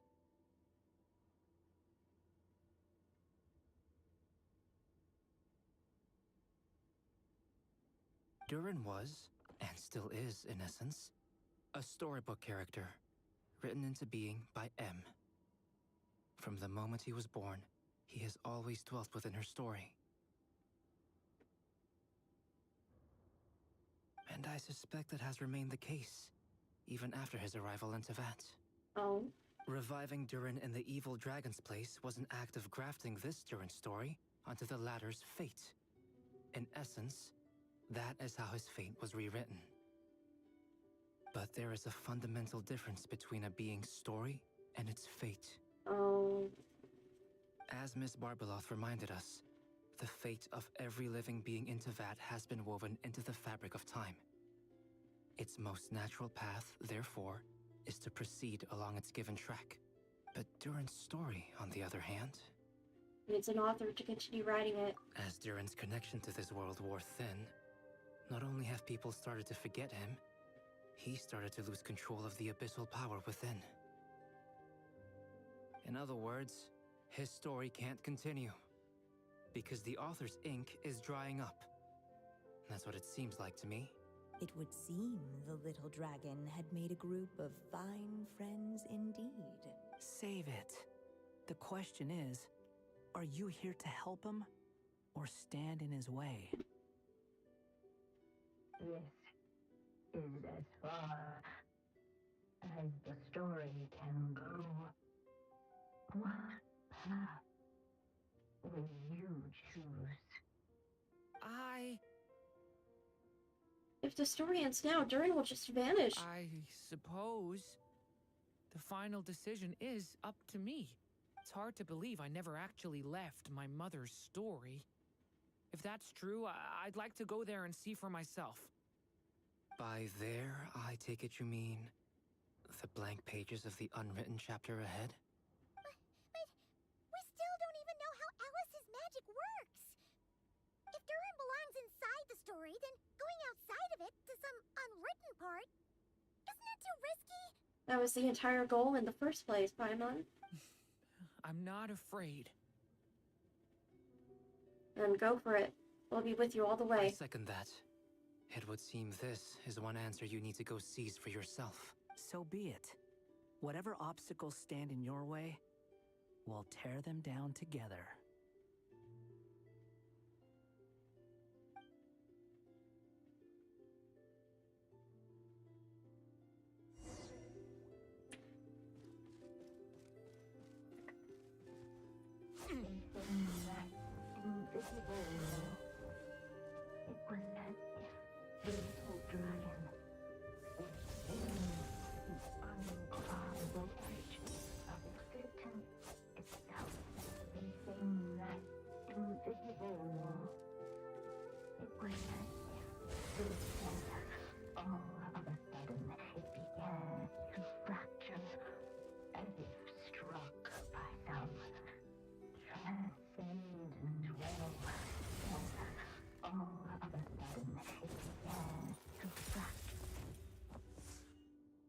Gotta keep going.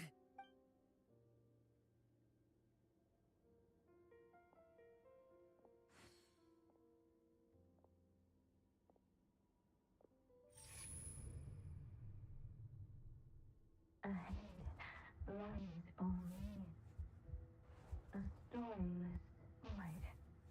My consciousness is slipping away. Keep going, Durin. A pure soul is your essence, not an empty void. No. I feel so weak. Stand tall, Durin.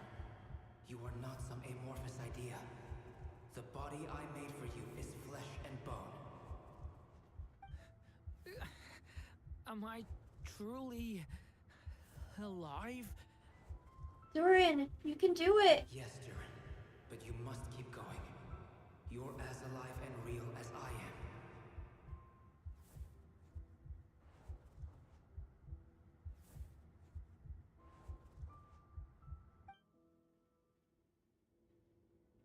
I can't feel a connection. You're not alone in this world, Durin. At the very least, you have me. I can't remember anything. Who am I? Your name is Durin, and there are many who still remember it. My name is Durin. You're taking too long. Come on, Durin, run! In this world, fate waits for no one. Go, Durin! Where am I meant to go? What am I supposed to do? Go. Make your wish come true, Durin. My wish?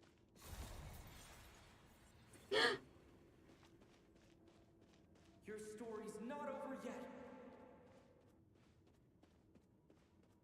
Oh, wow.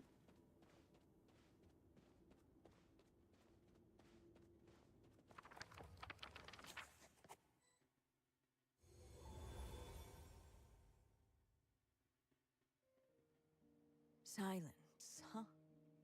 Have you nothing to say about my proposal? Uh-huh. Let me get this straight. You want to graft your story onto this unfinished thread of fate, and in doing so, not only rewrite that fate, but allow the story to live on. Hell fucking yeah, let's go! Quite the brilliant idea. Still, the story's survival depends entirely on whether the author keeps writing. Exactly. And the moment foretold by the prophecy is still centuries away. I see.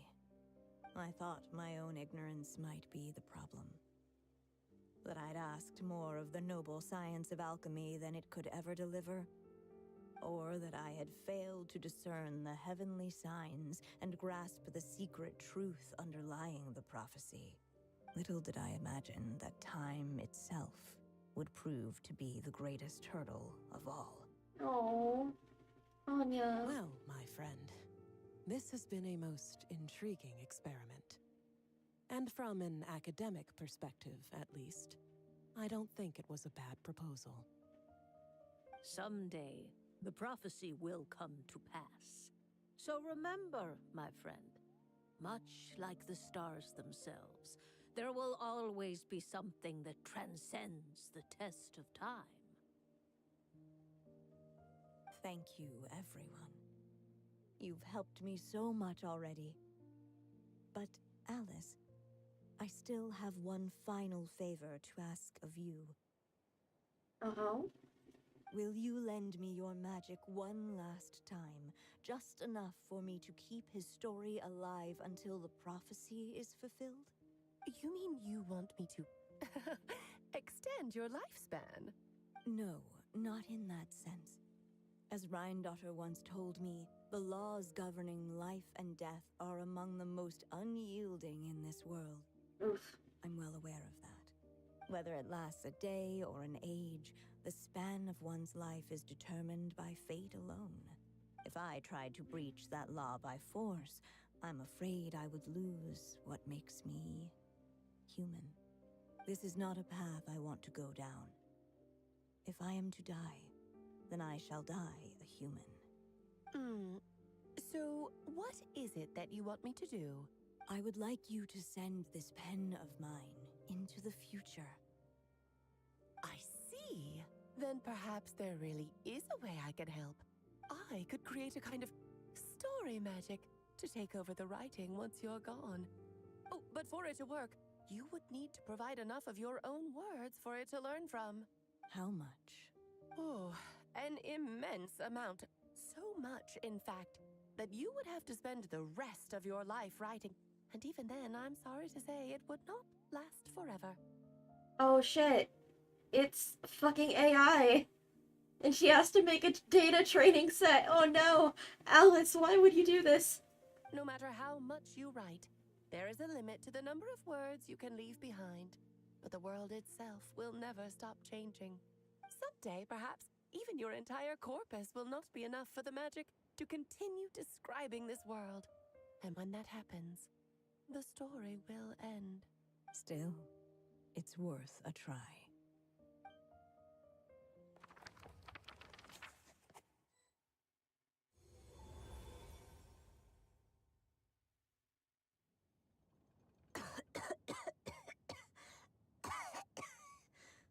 Anya.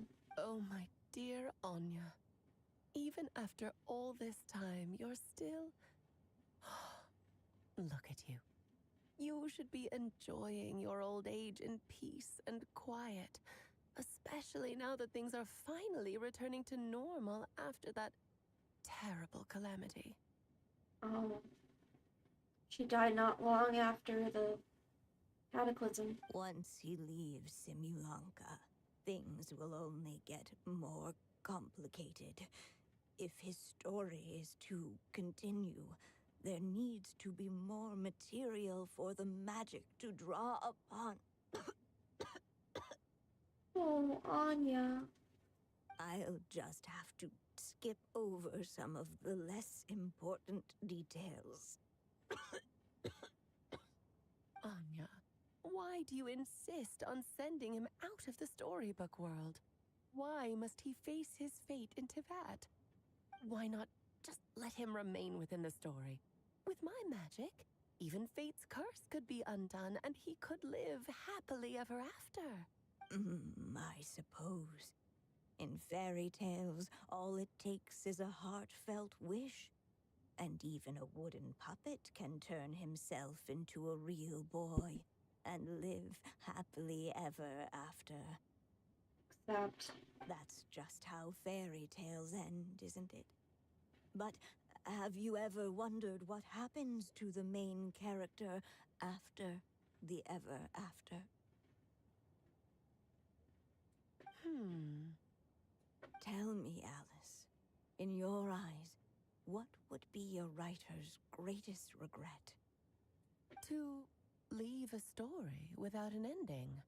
Not a bad answer. It's true, many writers come to consider that their greatest regret.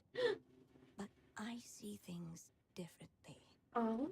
My greatest regret is that every story I write has to come to an end in the first place. Anya. No matter how brilliantly a character shines, the moment their story ends, their potential is lost forever. Wow. For them, the story itself becomes an inescapable fate. Yep. But what if, instead, I could place my pen in their hand and let them continue the story themselves? You mean... You said it yourself. I can only leave so many words behind. Even with your magic, the idea that I could keep the story going until the prophecy comes to pass is wishful thinking at best. But I've found a way to use your magic to transform some of my finished stories into a special kind of ink. This ink is a magical medium he can use to complete the story the way he wants to. For what is storytelling but another kind of magic? And if he can experience the whole tale himself while leaving behind his own wishes and aspirations, even once he reaches the chapter where I stopped, he'll still be able to carry the story forward on his own. And so, by leaving him this ink, I can entrust him with the responsibility of writing his own story. Oh. A character with the power to write their own story. That way, he'll finally be free from the cage that is my pen. And like anyone else living in the real world, he can go on to create a life of his own.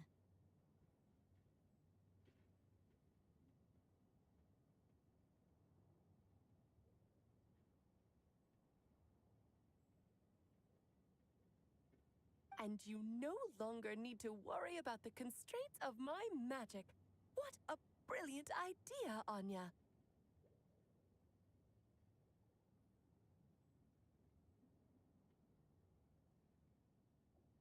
But there are still risks. First of all, once he arrives in Tevat, he'll have to rely entirely on the story you left him to maintain his connection to that world. As you gradually hand over creative control, that connection will grow weaker, and at some point, he might lose it altogether. Oh no. But at the same time, he'll also have the chance to forge that connection for himself. Oh. The issue is, this method taps into too many of Tevat's core secrets. Any overt hints you try to leave will be erased in no time. In fact, it'd be hard for you to leave anything at all to guide them. We still have the story itself, though. I can use that to show them the way. It's entirely possible he burns through all your ink, never reaches the chapter you had in mind, and gets stuck, roaming the chapters of his past. Oh dear.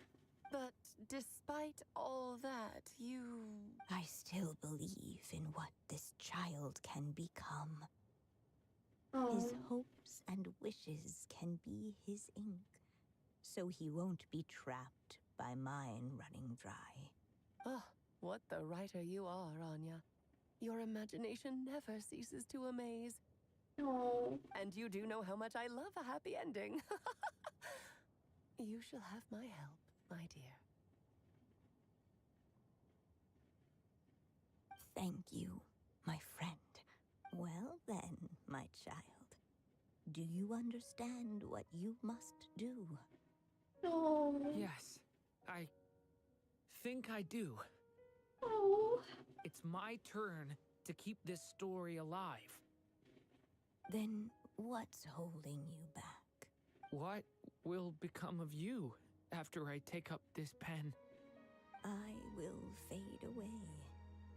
There will no longer be a reason for me to go on existing. Oh. Oh my god. Oh god damn it. I should not be crying, it's gonna hurt. My child, or your mother, I should say, passed away long ago. The voice you're hearing is nothing but a magical echo that has now fulfilled its purpose. You needn't feel so reluctant to let me go. Oh. I know my mother died long ago. It's just, when you lose your mom too soon, it's hard to tear yourself away from the stories she used to read. I guess it's a silly way of pretending she's still here, by your side. Oh.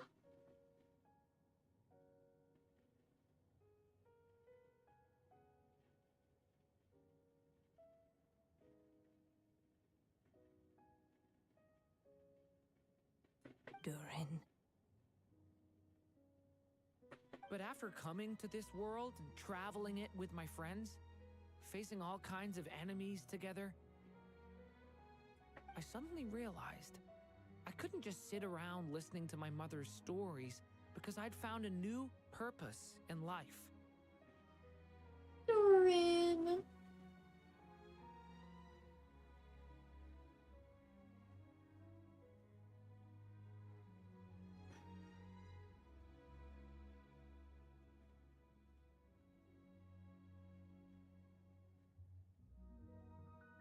Maybe this is just what growing up feels like.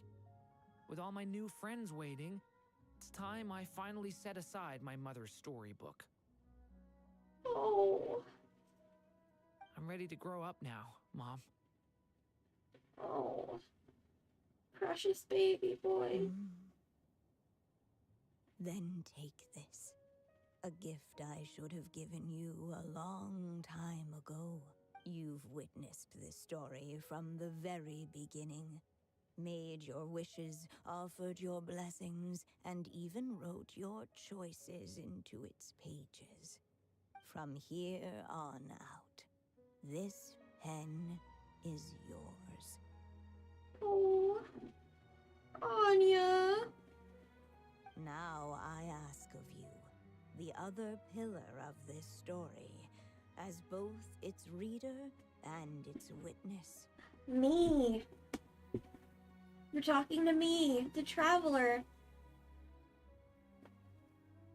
Will you turn the page so the next chapter can begin? Turn the page.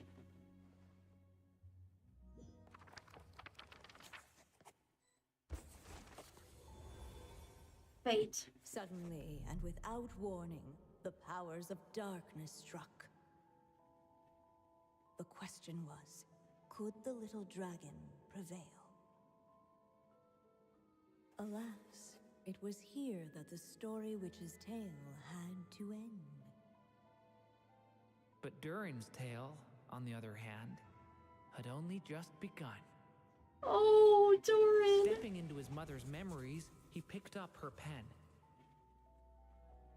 And so the story that was ending began anew. Oh, He had made up his mind to challenge the fate that barred the way ahead. He's inherited her power. And oh, he's such a good storyteller. Looks Just- like this is the final step. Just like his mama. A chance to strike back at fate? Now that's not something that comes knocking every day. You can do it, baby!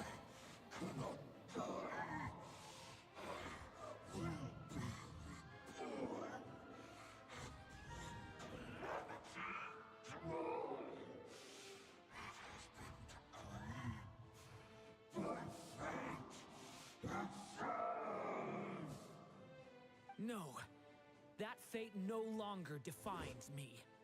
In the end, only my story shall endure. Hell yeah, you go, Durin!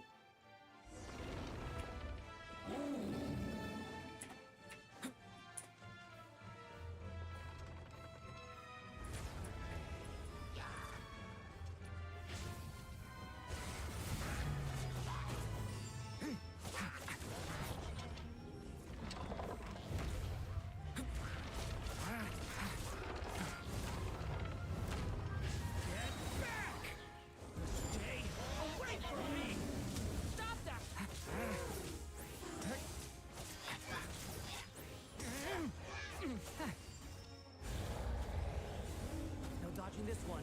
Here, I'll help lift you up. Thank you, Wanderer!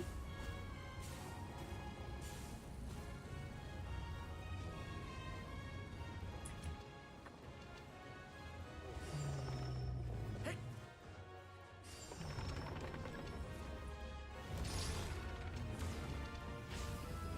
only my story shall endure. Oh, shit!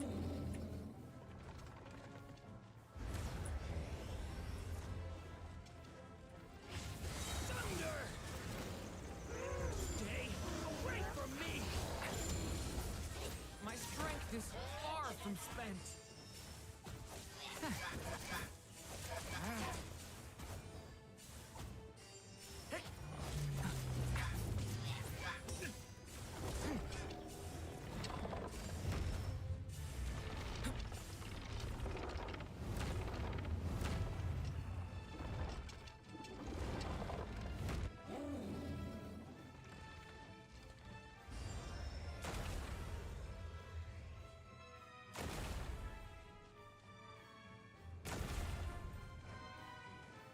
There's nowhere to hide. Here, I'll cover for you. Thank you, Albedo! Look at that circle.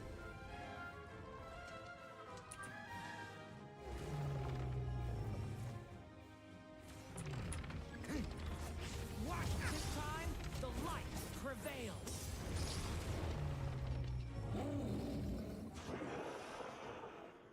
Thank you, Mom. And so it was that Durin defeated the darkness and rewrote his fate. But his story is far from over.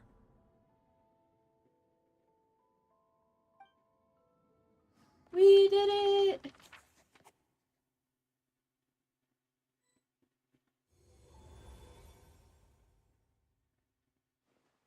Is everyone okay? We're fine, thanks. And hey, we all saw how you fought back there. That was awesome! Is that a new outfit? It looks a lot more free. I have to admit, I do feel like something in me has changed. I owe you all so much. Without your help, I don't know if I could have ever made it this far. Just a shame I could only help out from the sidelines. Like I said before, it's not every day that you get to put fate in its place. Well, I'm sure you'll hear it someday. Hear what? The chance to strike back at fate knocking at your door. Aww. Yeah, maybe someday. Oh, baby. Allow me to just check one thing.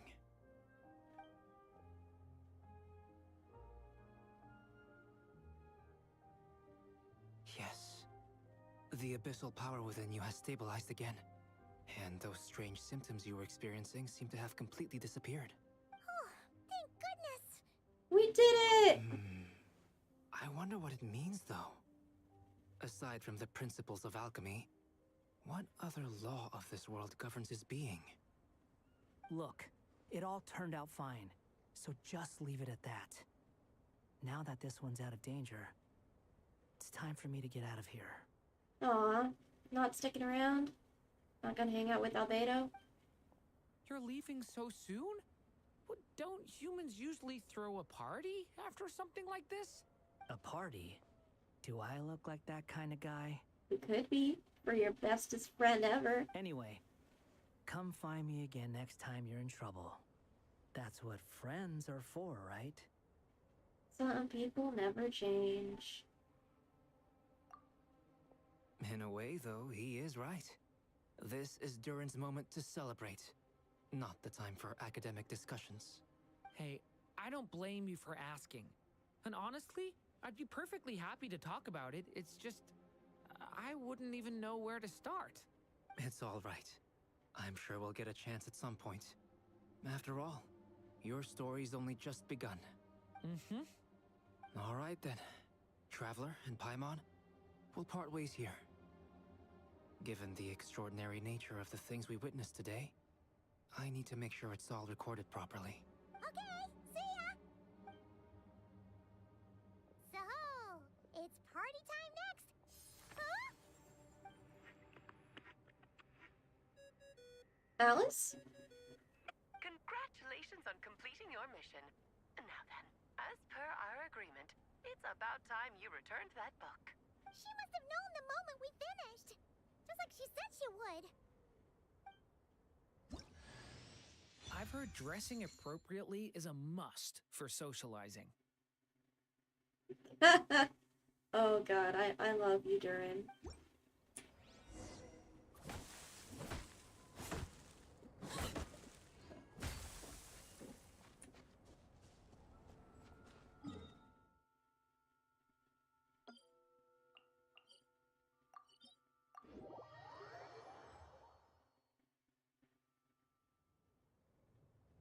Oh, my writer and witness. It's been quite the journey, hasn't it? Yeah. You had special plans for the Traveler from the start, didn't you? Yeah. But of course, that goes without saying. For a story to live on, it needs both a writer and a reader. Only then can my magic take effect. I chose the Traveler as the witness because of the special nature of who he is. Oh, Venti's over here. Hi. But yeah, I will be able to exist and remember you for thousands of years. It's not easy finding someone with that kind of background, you know. For a moment, I even considered taking the role myself.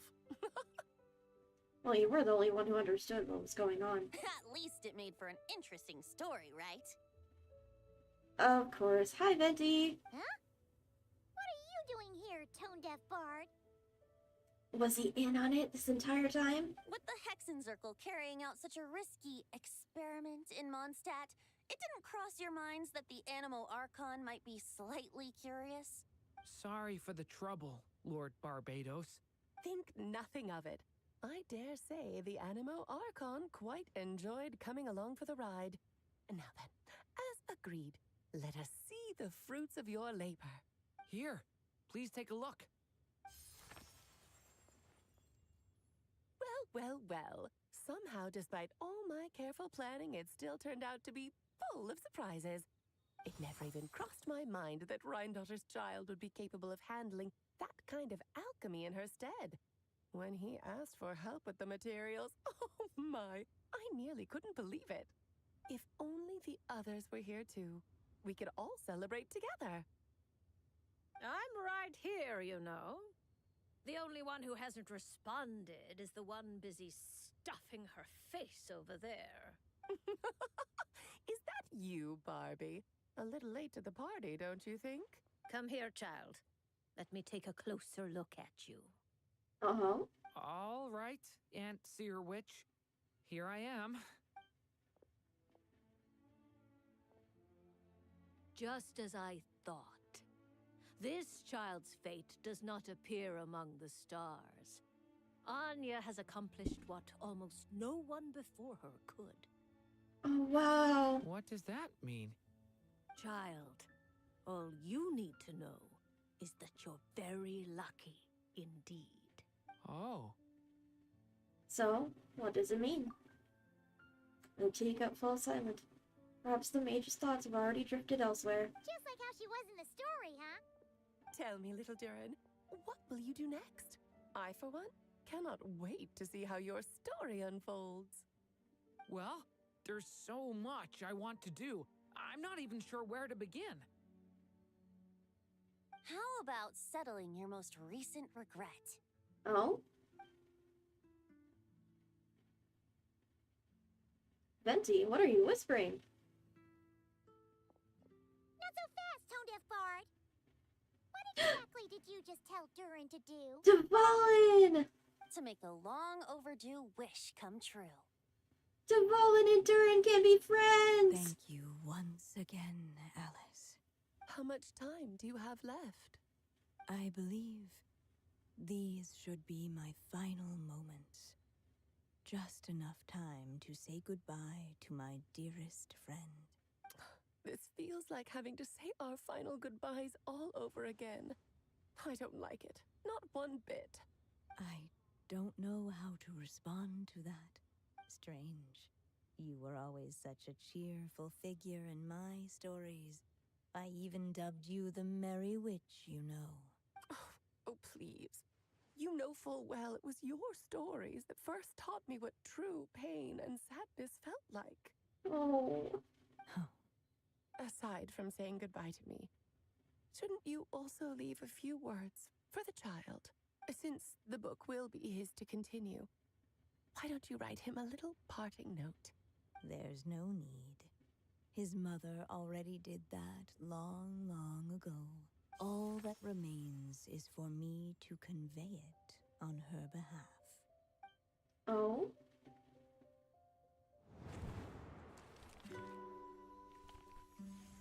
My child, these may be the last words I get to leave you.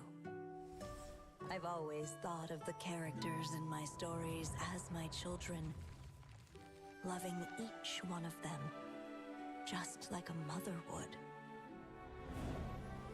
But you are the most extraordinary of them all.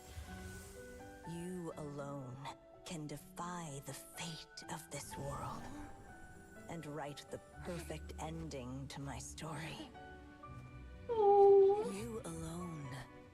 shall leave these pages for a future I will not see. Still I say to you, fly, my sweet child. Just like a forest breeze yearns for the open sky, head into the unknown and seek an adventure to call your own. If you meet a dragon bright as 1,000 jewels, dance through the air together. No. You are not alone, for this world has accepted your place in it. Do not lose heart. You still have many wishes left to fulfill.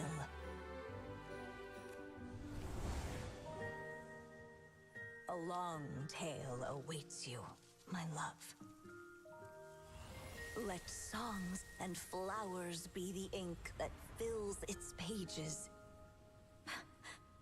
Take my pen and use it to continue your story. Oh, baby. Oh, she loved him so much. That's it.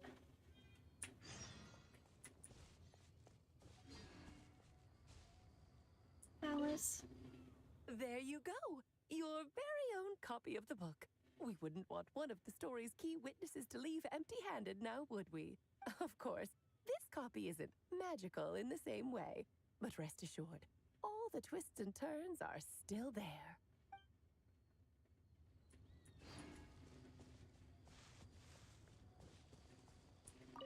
And so they flew together, Durin and Dvalin, over the skies of Mondstadt.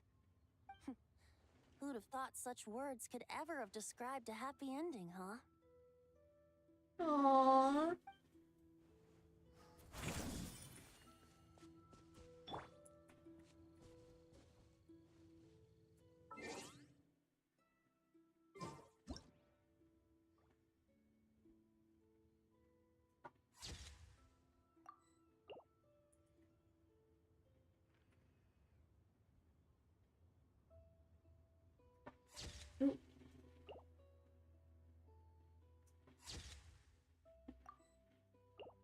Beautiful.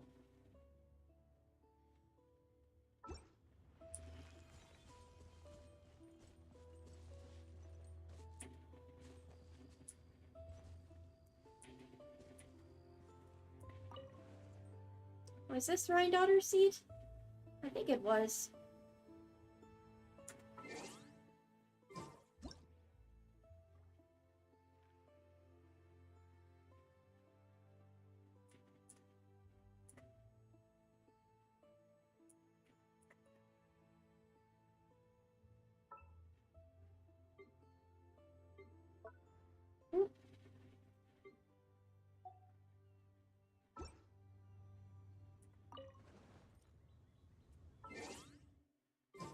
Oh man. That was so touching.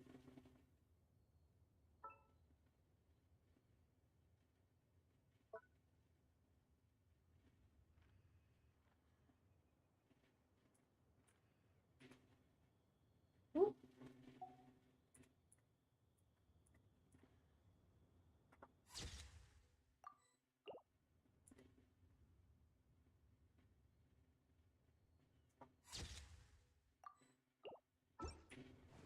No, I really freaking hated that it broke it up into so many little bits.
Did I do it?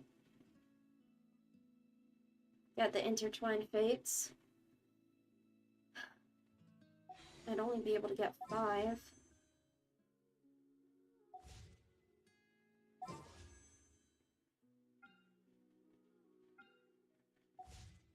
Oh well. What a... Here we go. How about a quick break?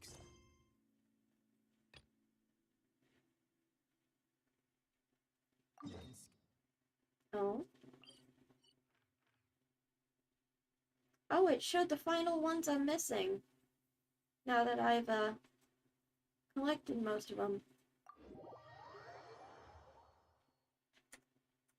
A secret quest for only Flynn's.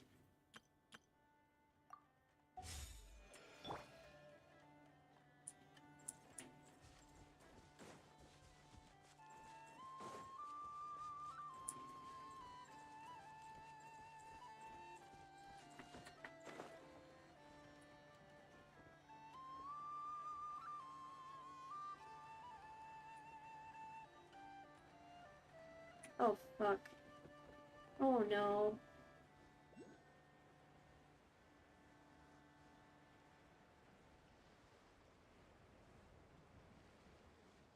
I couldn't beat it. I couldn't beat the Wild Hunt Sigurd. I tried once. Immediately had a bad time.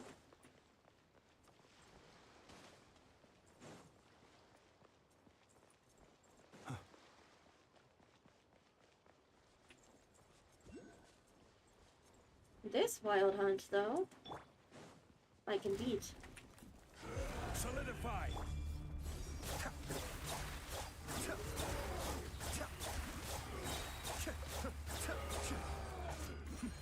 The depths beckon. Be silent.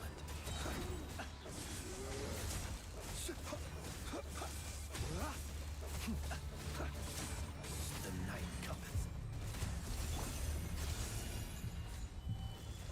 This is order.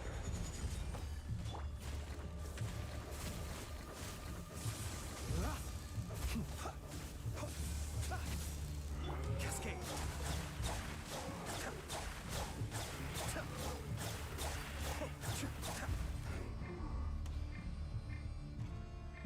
Why can't I? There. Observe.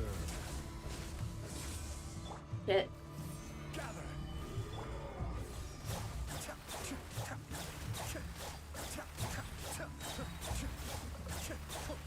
Mind the deluge. I really need a better Hydro applicator. It's a grave situation. Night falls.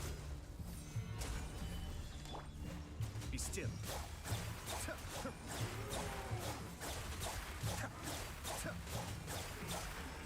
I will have order.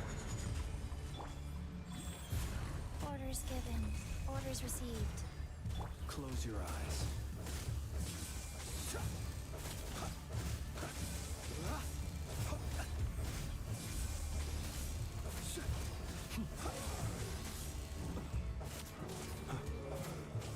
Cascade.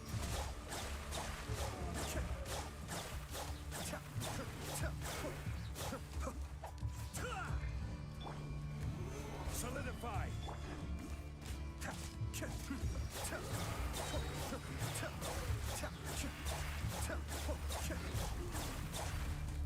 Be silent.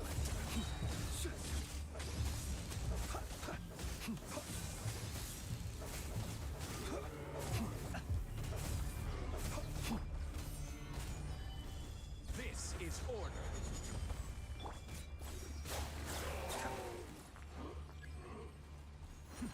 The depths beckon.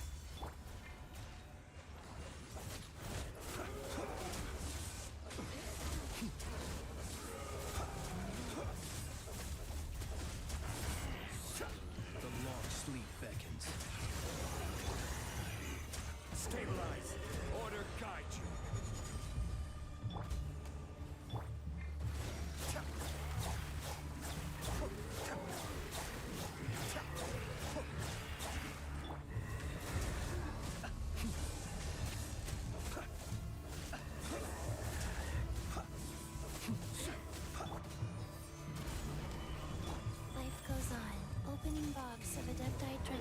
Cascade.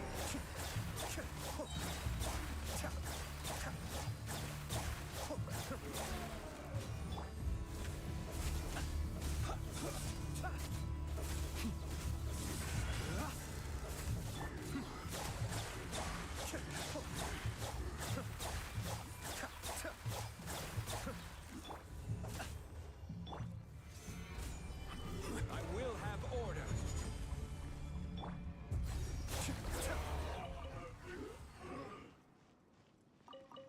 I really need to build cleanse better. Or just to learn how to play him better.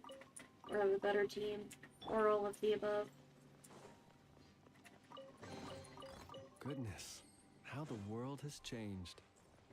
Might I ask, when did the custom of placing treasure chests in every nook and cranny come into fashion? Oh, that's actually really Close funny. your eyes. Oops.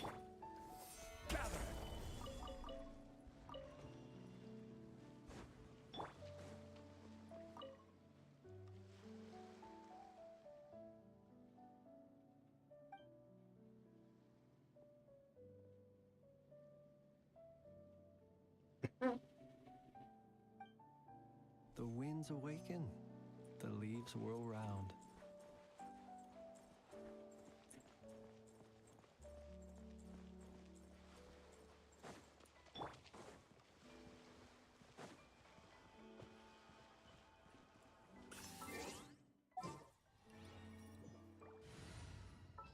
Lauma is better with Do Ayato. not be afraid.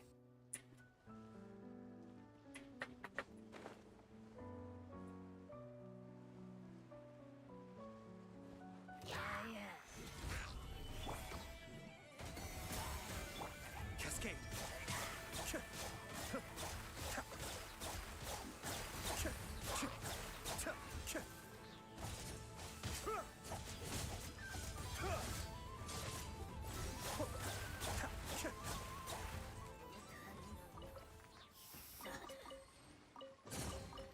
All yours, should you have any use for them.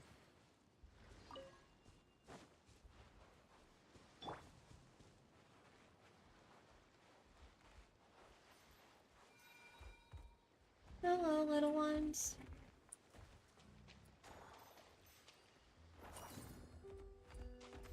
Oh, thank you.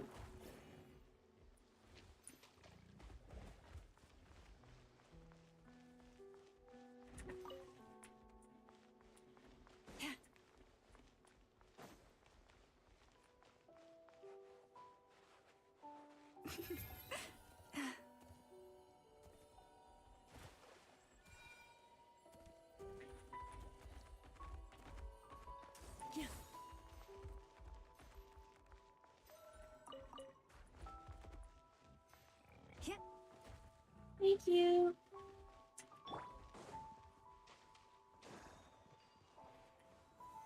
Solidify.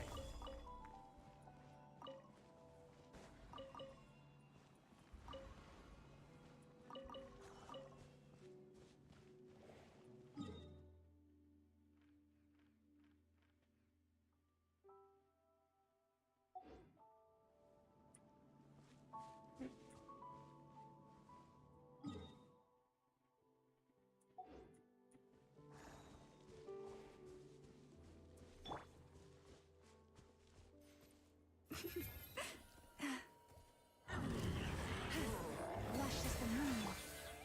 Stabilize. Be still.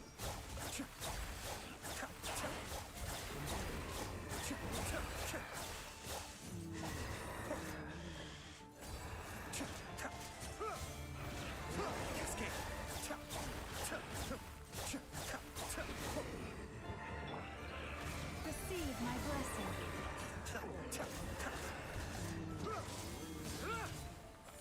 Be still.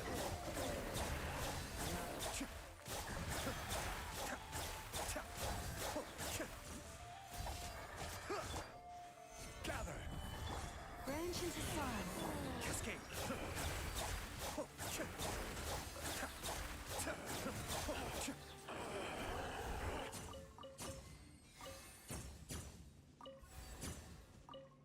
God, I fucking hate the wild hunt. Okay, I think I went the wrong way.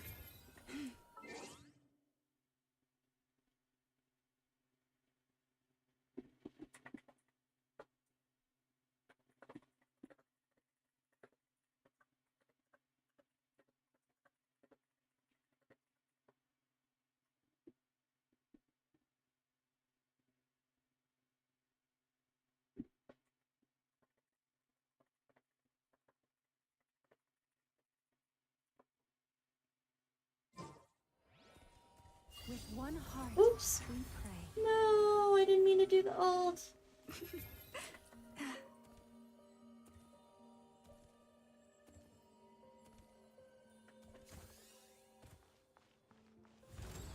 No, no, no, no.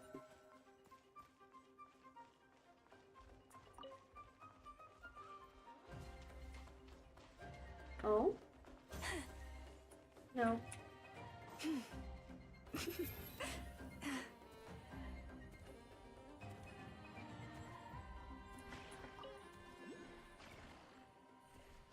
Oh?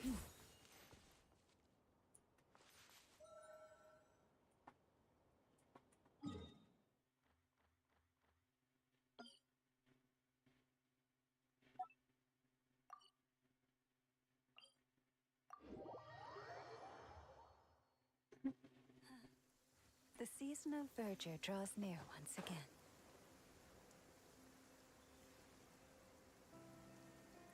Uh-huh.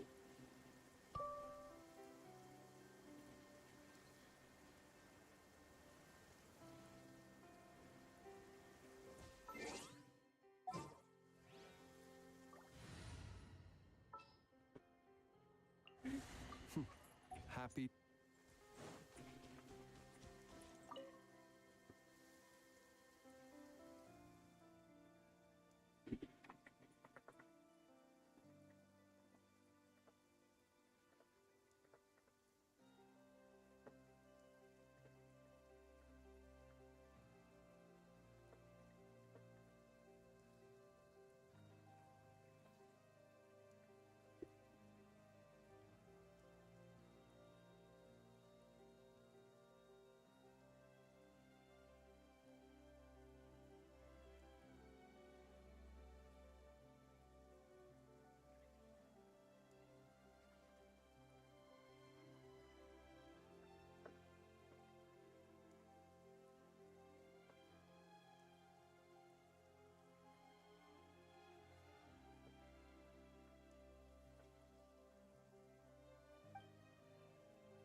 Winds. The winds awaken. The leaves whirl round.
Oh yeah, so I've been here before, but I didn't have Flynn's.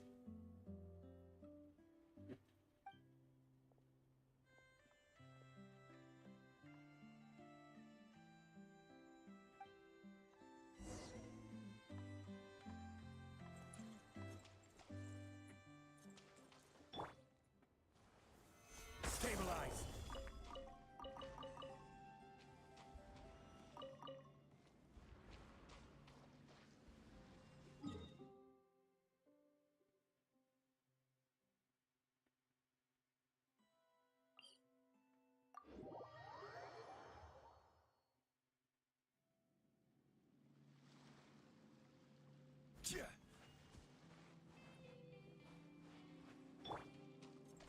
Flins meet Flins.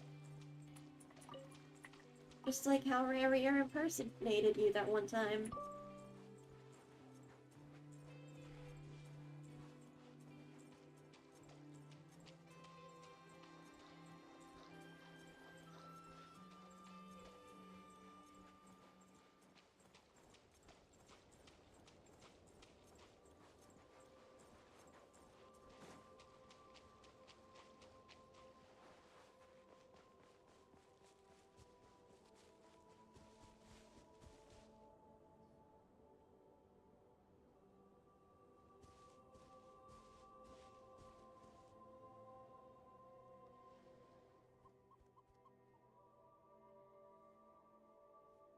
Hello there, friend. A pleasure to meet you again, amidst the graves.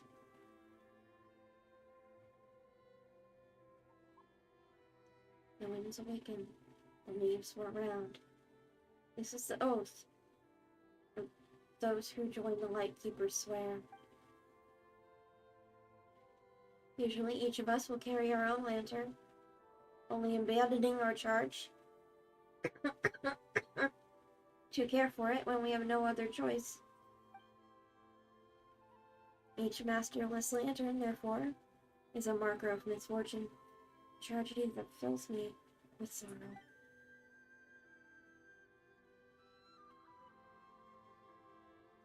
But they knew that such would be their inevitable fate from the moment they made their oaths. If there was anything else we could do for them, it would be remembering the oaths they made. To bear and defend, lanterns delight with eternal hope. That was their dearest wish. Oh.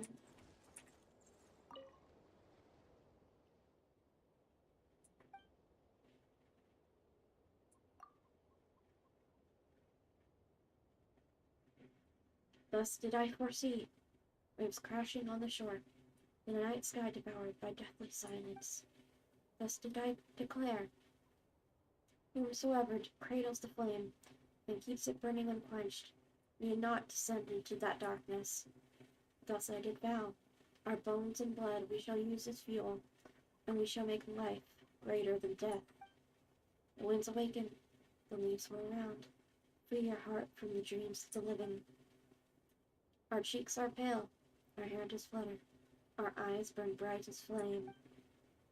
We shall part the snow curtain of the sky, and blast the winter winds across the wasteland. We are the Lightkeepers, who shine the eternal light of hope into the endless, snow-swept plains. Oh, winds.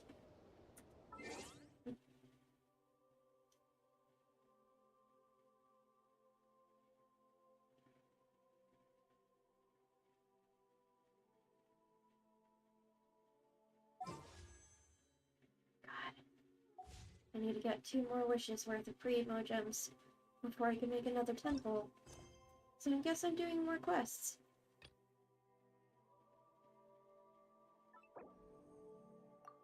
Which is homework time.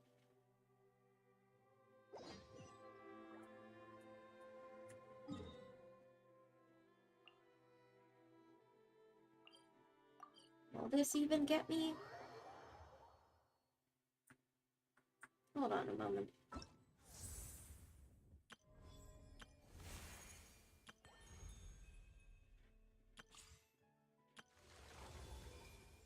No.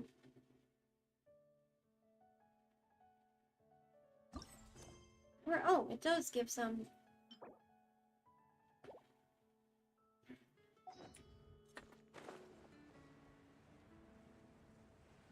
It gives primogems.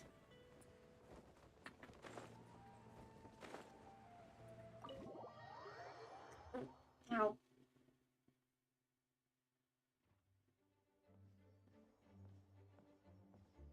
Whoa! This is way too many books!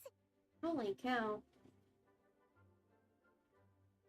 Considering this library organizing job was classified as a premium commission, Paimon came mentally prepared, you know? Oh. premium commission from the Adventurers Guild. But seeing it in person is something else. Why, if it isn't Cutie and Paimon. What brings you back to Mondstadt? Answering a commission. Let me guess. You missed me so much, you just had to come visit. Is that it? Your business, actually. Found you! We were starting to think you weren't clocking in today. Well, I wasn't planning to. But then, Catherine mentioned someone had finally accepted an important commission for the library. So I came to check on things. That'd be me. Might you both be here for that very commission by any chance? We're the only ones here, so yeah. Ah, music to my ears. Now, as you can see, a certain anonymous benefactor has donated a large amount of books to us. Anonymous benefactor. Which one of the Hexen Circle are we thinking? Imagine my surprise when a glance down the book list revealed that each one would be an entirely new addition to our collection. There are books of all different kinds, including quite a few that are banned. Troublesome, I know. So this wasn't an odd job I could trust to just anyone. And sorting them myself? My, what a headache that would be. It would take ages. So you offloaded it to the hero of the world. All that to say, I'm very relieved to see you here. I would treat you to some tea, of course, but looking at the state of this place, perhaps another time, yes? Don't worry, just leave the commission to us. You're as sweet as ever, Paimon. Well then, good luck in here. I'll leave you to it. Oh, we'll need that luck.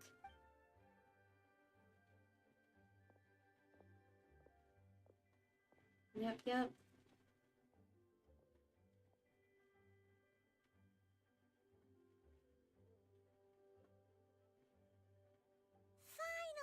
We made it to the last stack! What even are some of these books? A Hilichurl's Guide to Running for Your Life? Do Hilichurls even read? Oh, and Basics of Whopper Flower Cultivation. Who'd grow one of those, anyway? War flashbacks to the 2.3 event Shadows Amid Snowstorms. And what's this one? The Little Witch's Dictionary? Huh. That title's kind of suspicious. And didn't we already sort this area? Did you notice it earlier? No, and it's not on the list either. Huh. Well, witches always make Paimon think of, you know... The Hexen Circle!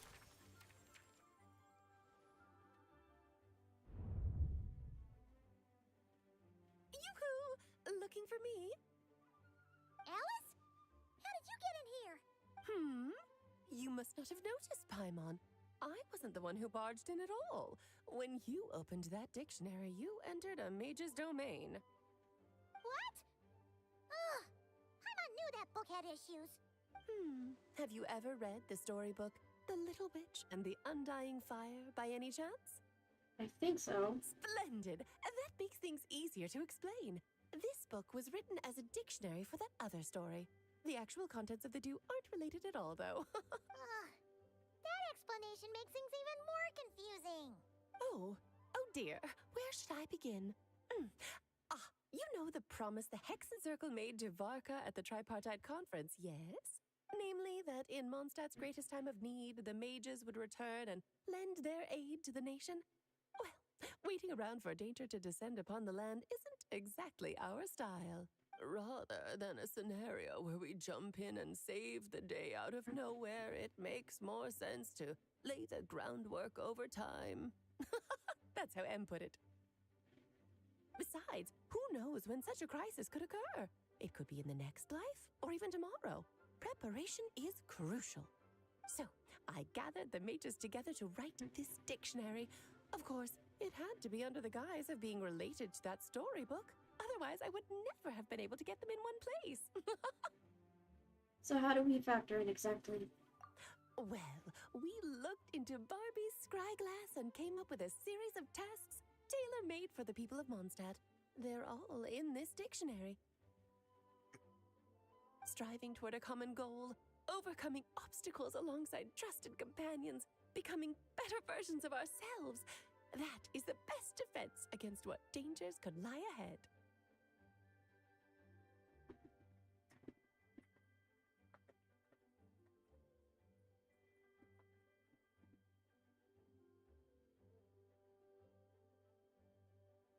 Oh, you make it sound like something bad is actually about to happen.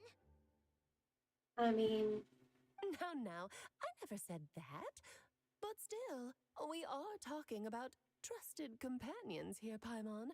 And when we speak of a person who could be considered a friend to all in Mondstadt, I'm afraid the pool of options consists of but one. I should have seen this coming. Wait, the huge book donation? That was just an excuse to get us here, wasn't it? We had to spend ages sorting through them, you know. Oh dear, I never could have imagined you would need to go to such trouble. Uh-huh. Sure you didn't. Well, this is an important book. I couldn't just bring it into Tevat without taking any precautions. Much better to hide it in plain sight, you see. That's why I donated all those other books to the library. Besides, it's not like this is a bad thing. Just think of it as an excuse to reunite with old friends. And as a favor to your dear Aunt Alice. Don't you just know how to spin things? Okay. If the goal is to help the people of Mondstadt, then we're in. We'll take the dictionary. And the next time we run into our friends, we'll pass your tasks and stuff along, okay? Wonderful. Then I'll let you get to it. Have fun! Bye!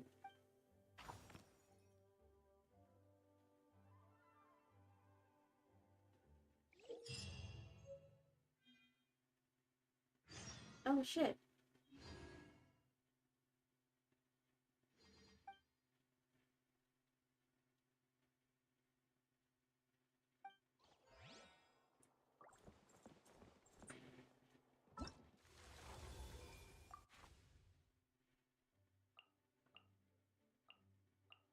They're all at levels. They're all at Constellation 6. It doesn't matter who I invite.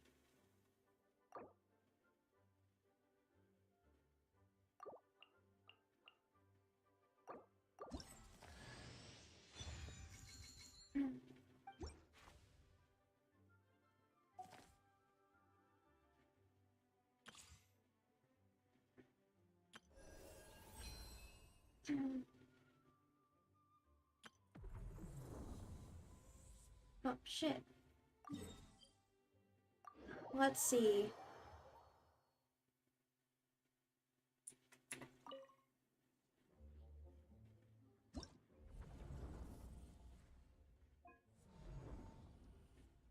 Nope.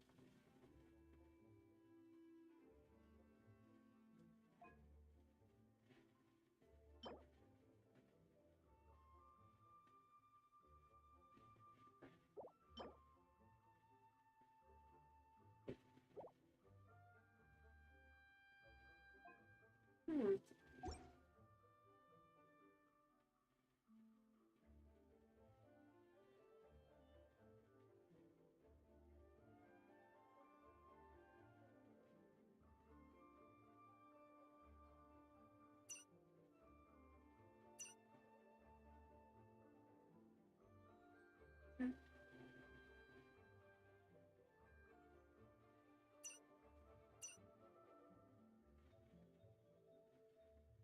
Numa.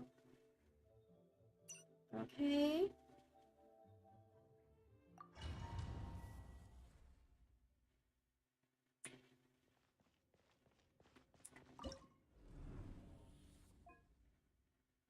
Let's see. Let's do Battle Hardened Ectomisaur.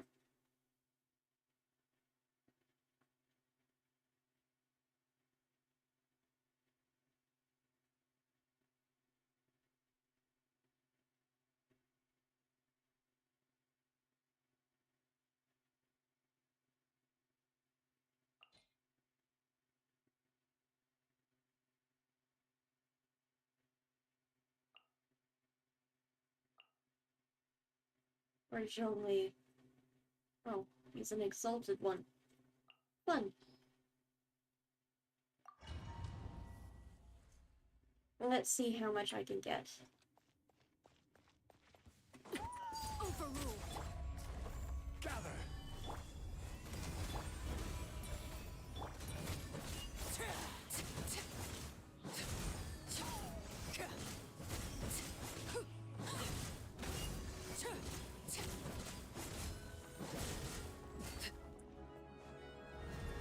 Transfixed. Order guide you. Come into being.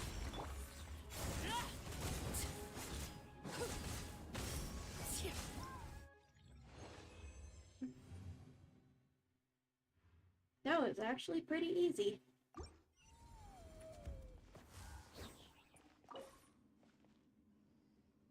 Oh.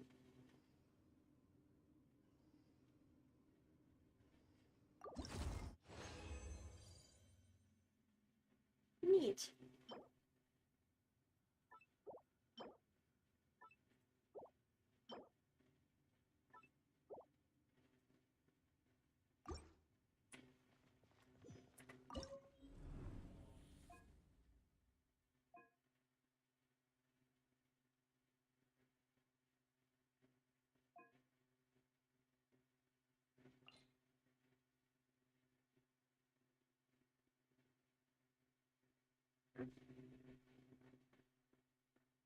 Let's see.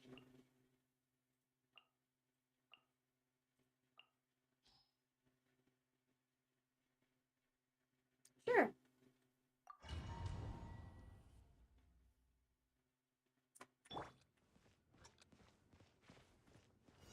Stabilize. Leave this place. Be still.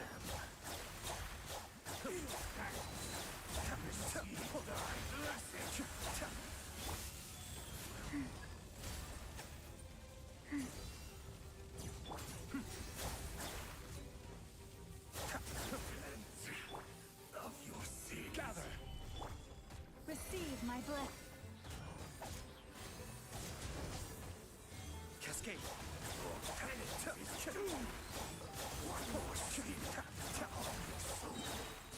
I will have order. Kamisato Ari. Suiyu. Branch into song Light. Your salvation. for the everlasting forest. Be still. Be washed away. Your atonement. Order guide you. Receive my blessing.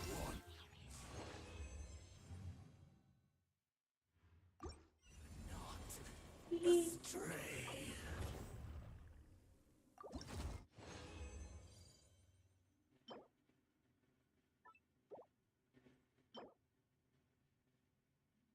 Hmm.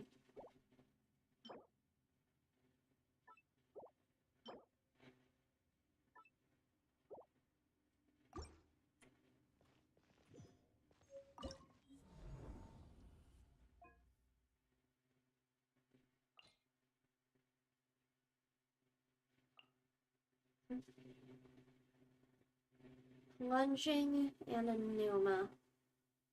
Numa, yay.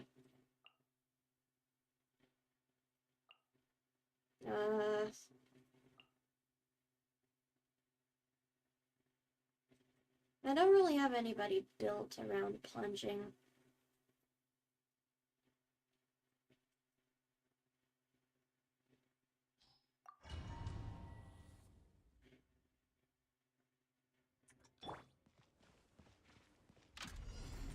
Stabilize.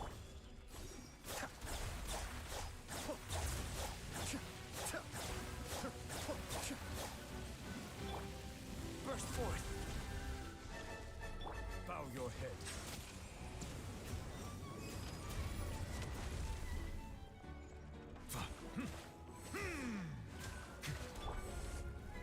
Solidify. Silence. The tides beckon.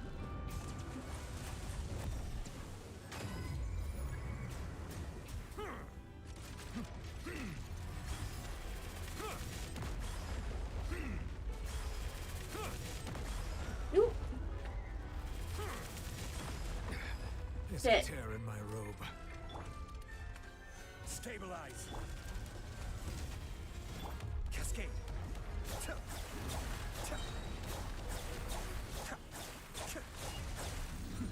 The depth back. Solidify. This is order.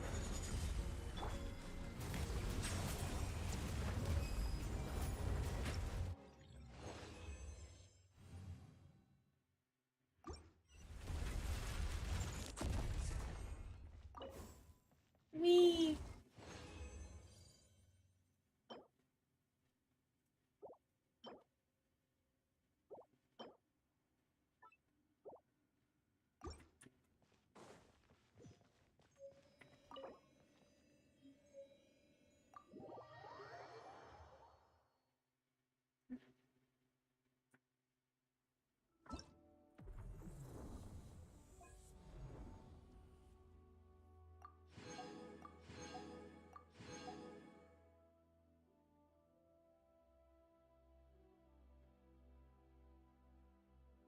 Oh yeah, that gave me a lot of primogems.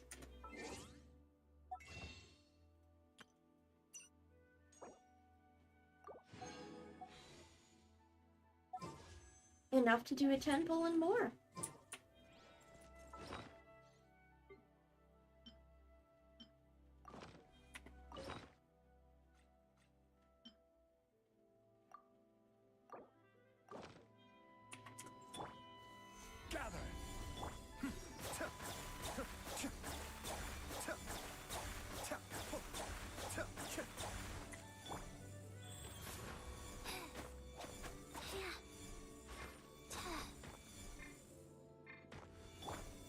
Be silent.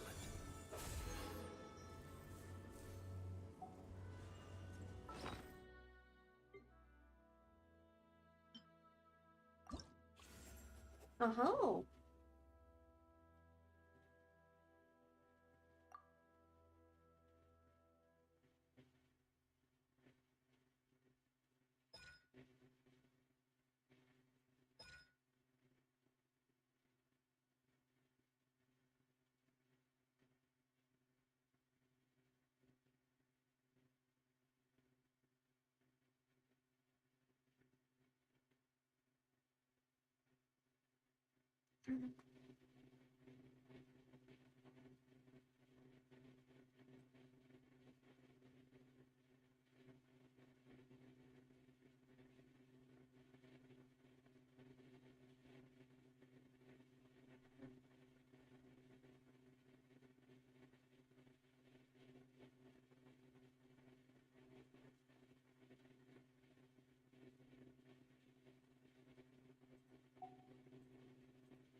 Now let's talk with Lisa.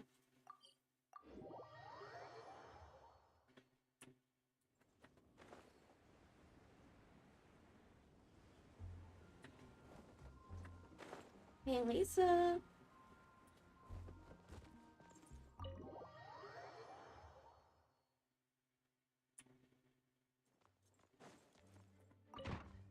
We finished your commission. Oh, you finished sorting already? That went much faster than I expected. Now then, what would you like in return, cutie?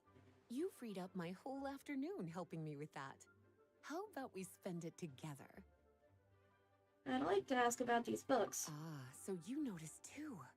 Such strange names, and even stranger contents. Yep. Not to mention, this is the largest library in Northern Tevat, and I didn't recognize a single title on the list. I just don't see how that's possible. Unless... X and circle. Actually, we just ran into... Trouble, I presume? I think I'll steer clear if it's all the same to you. Oh. Besides, if a book exists in this world, then there's a place for them in this library. Better for them to remain here than end up in the hands of someone more suspect. Anyway, here's your payment. Thanks again for all the help.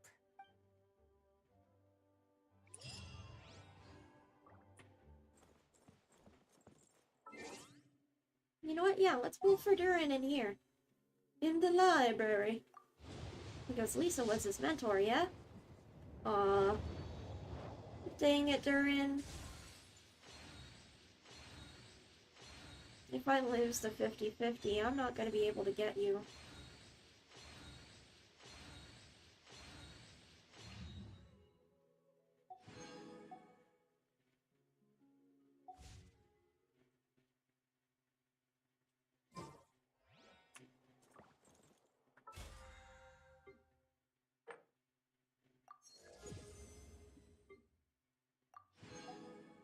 Okay, so I'm at 50 pity.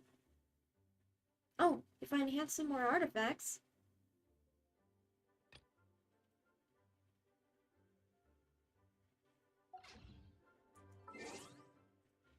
Or albedo. Hello? Hello. I will do that in a bit.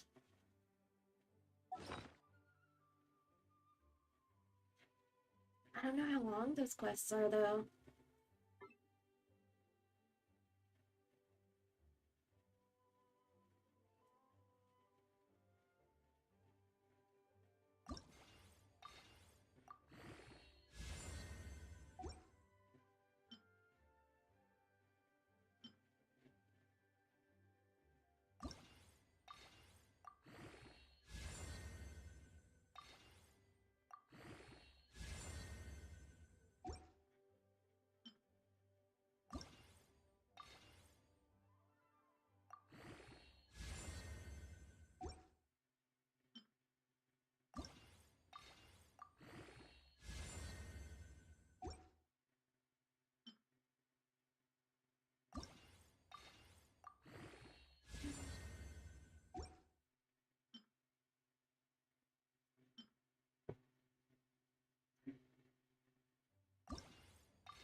Hmm.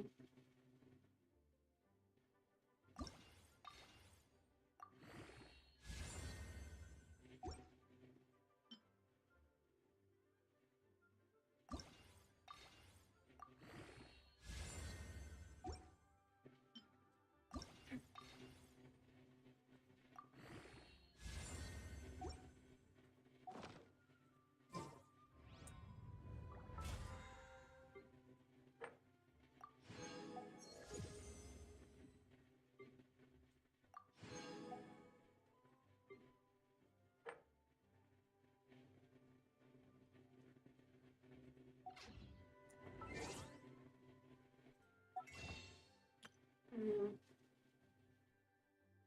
Well, I guess I'm gonna stop here for now.